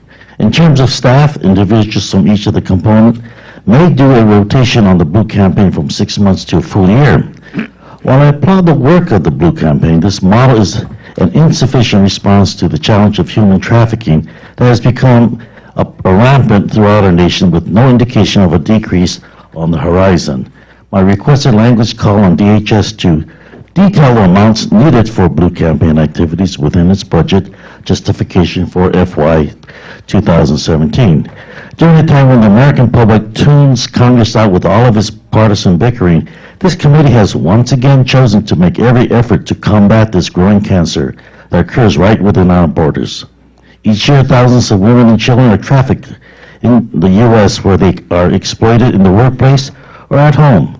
The language in this bill and the dedication by this committee to combat human trafficking is a bipartisan win that ensures our agencies have all the needed resources to take on this serious issue and help these women and children. Thank you, Mr. Chairman, and I yield back. I move to strike the last word. We're nearing a vote now on the final of the 12 bills, and for the first time in 6 years, as I said before. You really, I think, have restored the reputation of this committee. And we've got ways to go, but you have worked hard. You've poured your soul into these bills and these proceedings, and I appreciate that. So keep up the good work, and let's salute the fact that you're a member of the best committee in the United States House. Now, if there's no further amendments, I recognize Chairman Frelinghuysen for a motion. Mr. Chairman, I move to favorably report the Homeland Security Appropriations Bill for fiscal year 2016 to the House. You've heard the motion. All in favor say aye. Aye. All opposed say no. The ayes have it. The motion Mr. Chairman, is agreed to. I'm sorry, I asked for a recorded vote. The gentlelady asked for a recorded vote. There's sufficient support. The clerk will call the roll. Mr. Vanderholt. Mr. Vanderholt, aye. Mr. Amadei. Mr. Amadei, aye. Mr. Bishop. Mr. Bishop, aye. Mr. Calvert. Mr. Calvert, aye. Mr. Carter. Mr. Carter, aye. Mr. Cole. Mr. Cole, aye. Mr. Crenshaw. Mr. Crenshaw, aye. Mr. Cuellar. Mr. Cuellar, aye. Mr. Culberson. Mr. Culberson, aye. Ms. DeLauro. Ms. DeLauro, no. Mr. Dent. Mr. Dent, aye. Mr. Diaz-Balart. Mr. Diaz-Balart, aye. Mr. Farr. Mr. Farr, no. Mr. Fatah. Mr. Fleischman. Mr. Fleischman, aye. Mr. Fortenberry. Mr. Fortenberry, aye. Mr. Frelinghuysen. Mr. Frelinghuysen, aye. Ms. Granger. Ms. Granger, aye. Mr. Graves. Mr. Graves, aye. Dr. Harris. Dr. Harris, aye. Ms. Hura Butler. Ms. Hura Butler, aye. Mr. Honda. Mr. Honda, no. Mr. Israel. Mr. Israel, no. Mr. Jenkins. Mr. Jenkins, aye. Mr. Jolly. Mr. Jolly, aye. Mr. Joyce. Mr. Joyce, aye. Ms. Captor. Ms. Captor, no. Mr. Kilmer. Mr. Kilmer, no. Ms. Lee.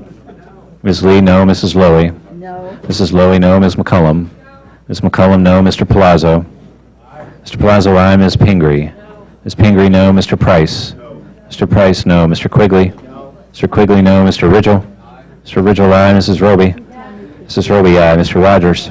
Mr. Rogers, aye. Mr. Rooney. Mr. Rooney, aye. Ms. Robo-Allard. Ms. Robo-Allard, no. Mr. Rupersberger. Mr. Ruppersberger, aye. Mr. Ryan? Mr. Ryan, no. Mr. Serrano? Mr. Serrano, no. Mr. Simpson? Mr. Simpson, aye. Mr. Stewart? Mr. Stewart, aye. Mr. Valadeo? Mr. Valadeo, aye. Mr. Visklosky? Mr. Visklosky, no. Ms. Wasserman Schultz? Mr. Womack? Mr. Womack, aye. Mr. Yoder? Mr. Yoder, aye. Mr. Young? Mr. Young, aye. Other members who wish to be recorded, Mr. Ruppersberger? Mr. Ruppersberger, no. No. Any others wish to change their vote? If not, the clerk will tally. Good job. Good work.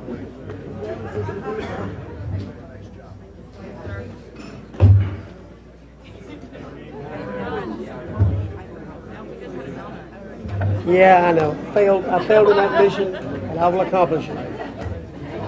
3217.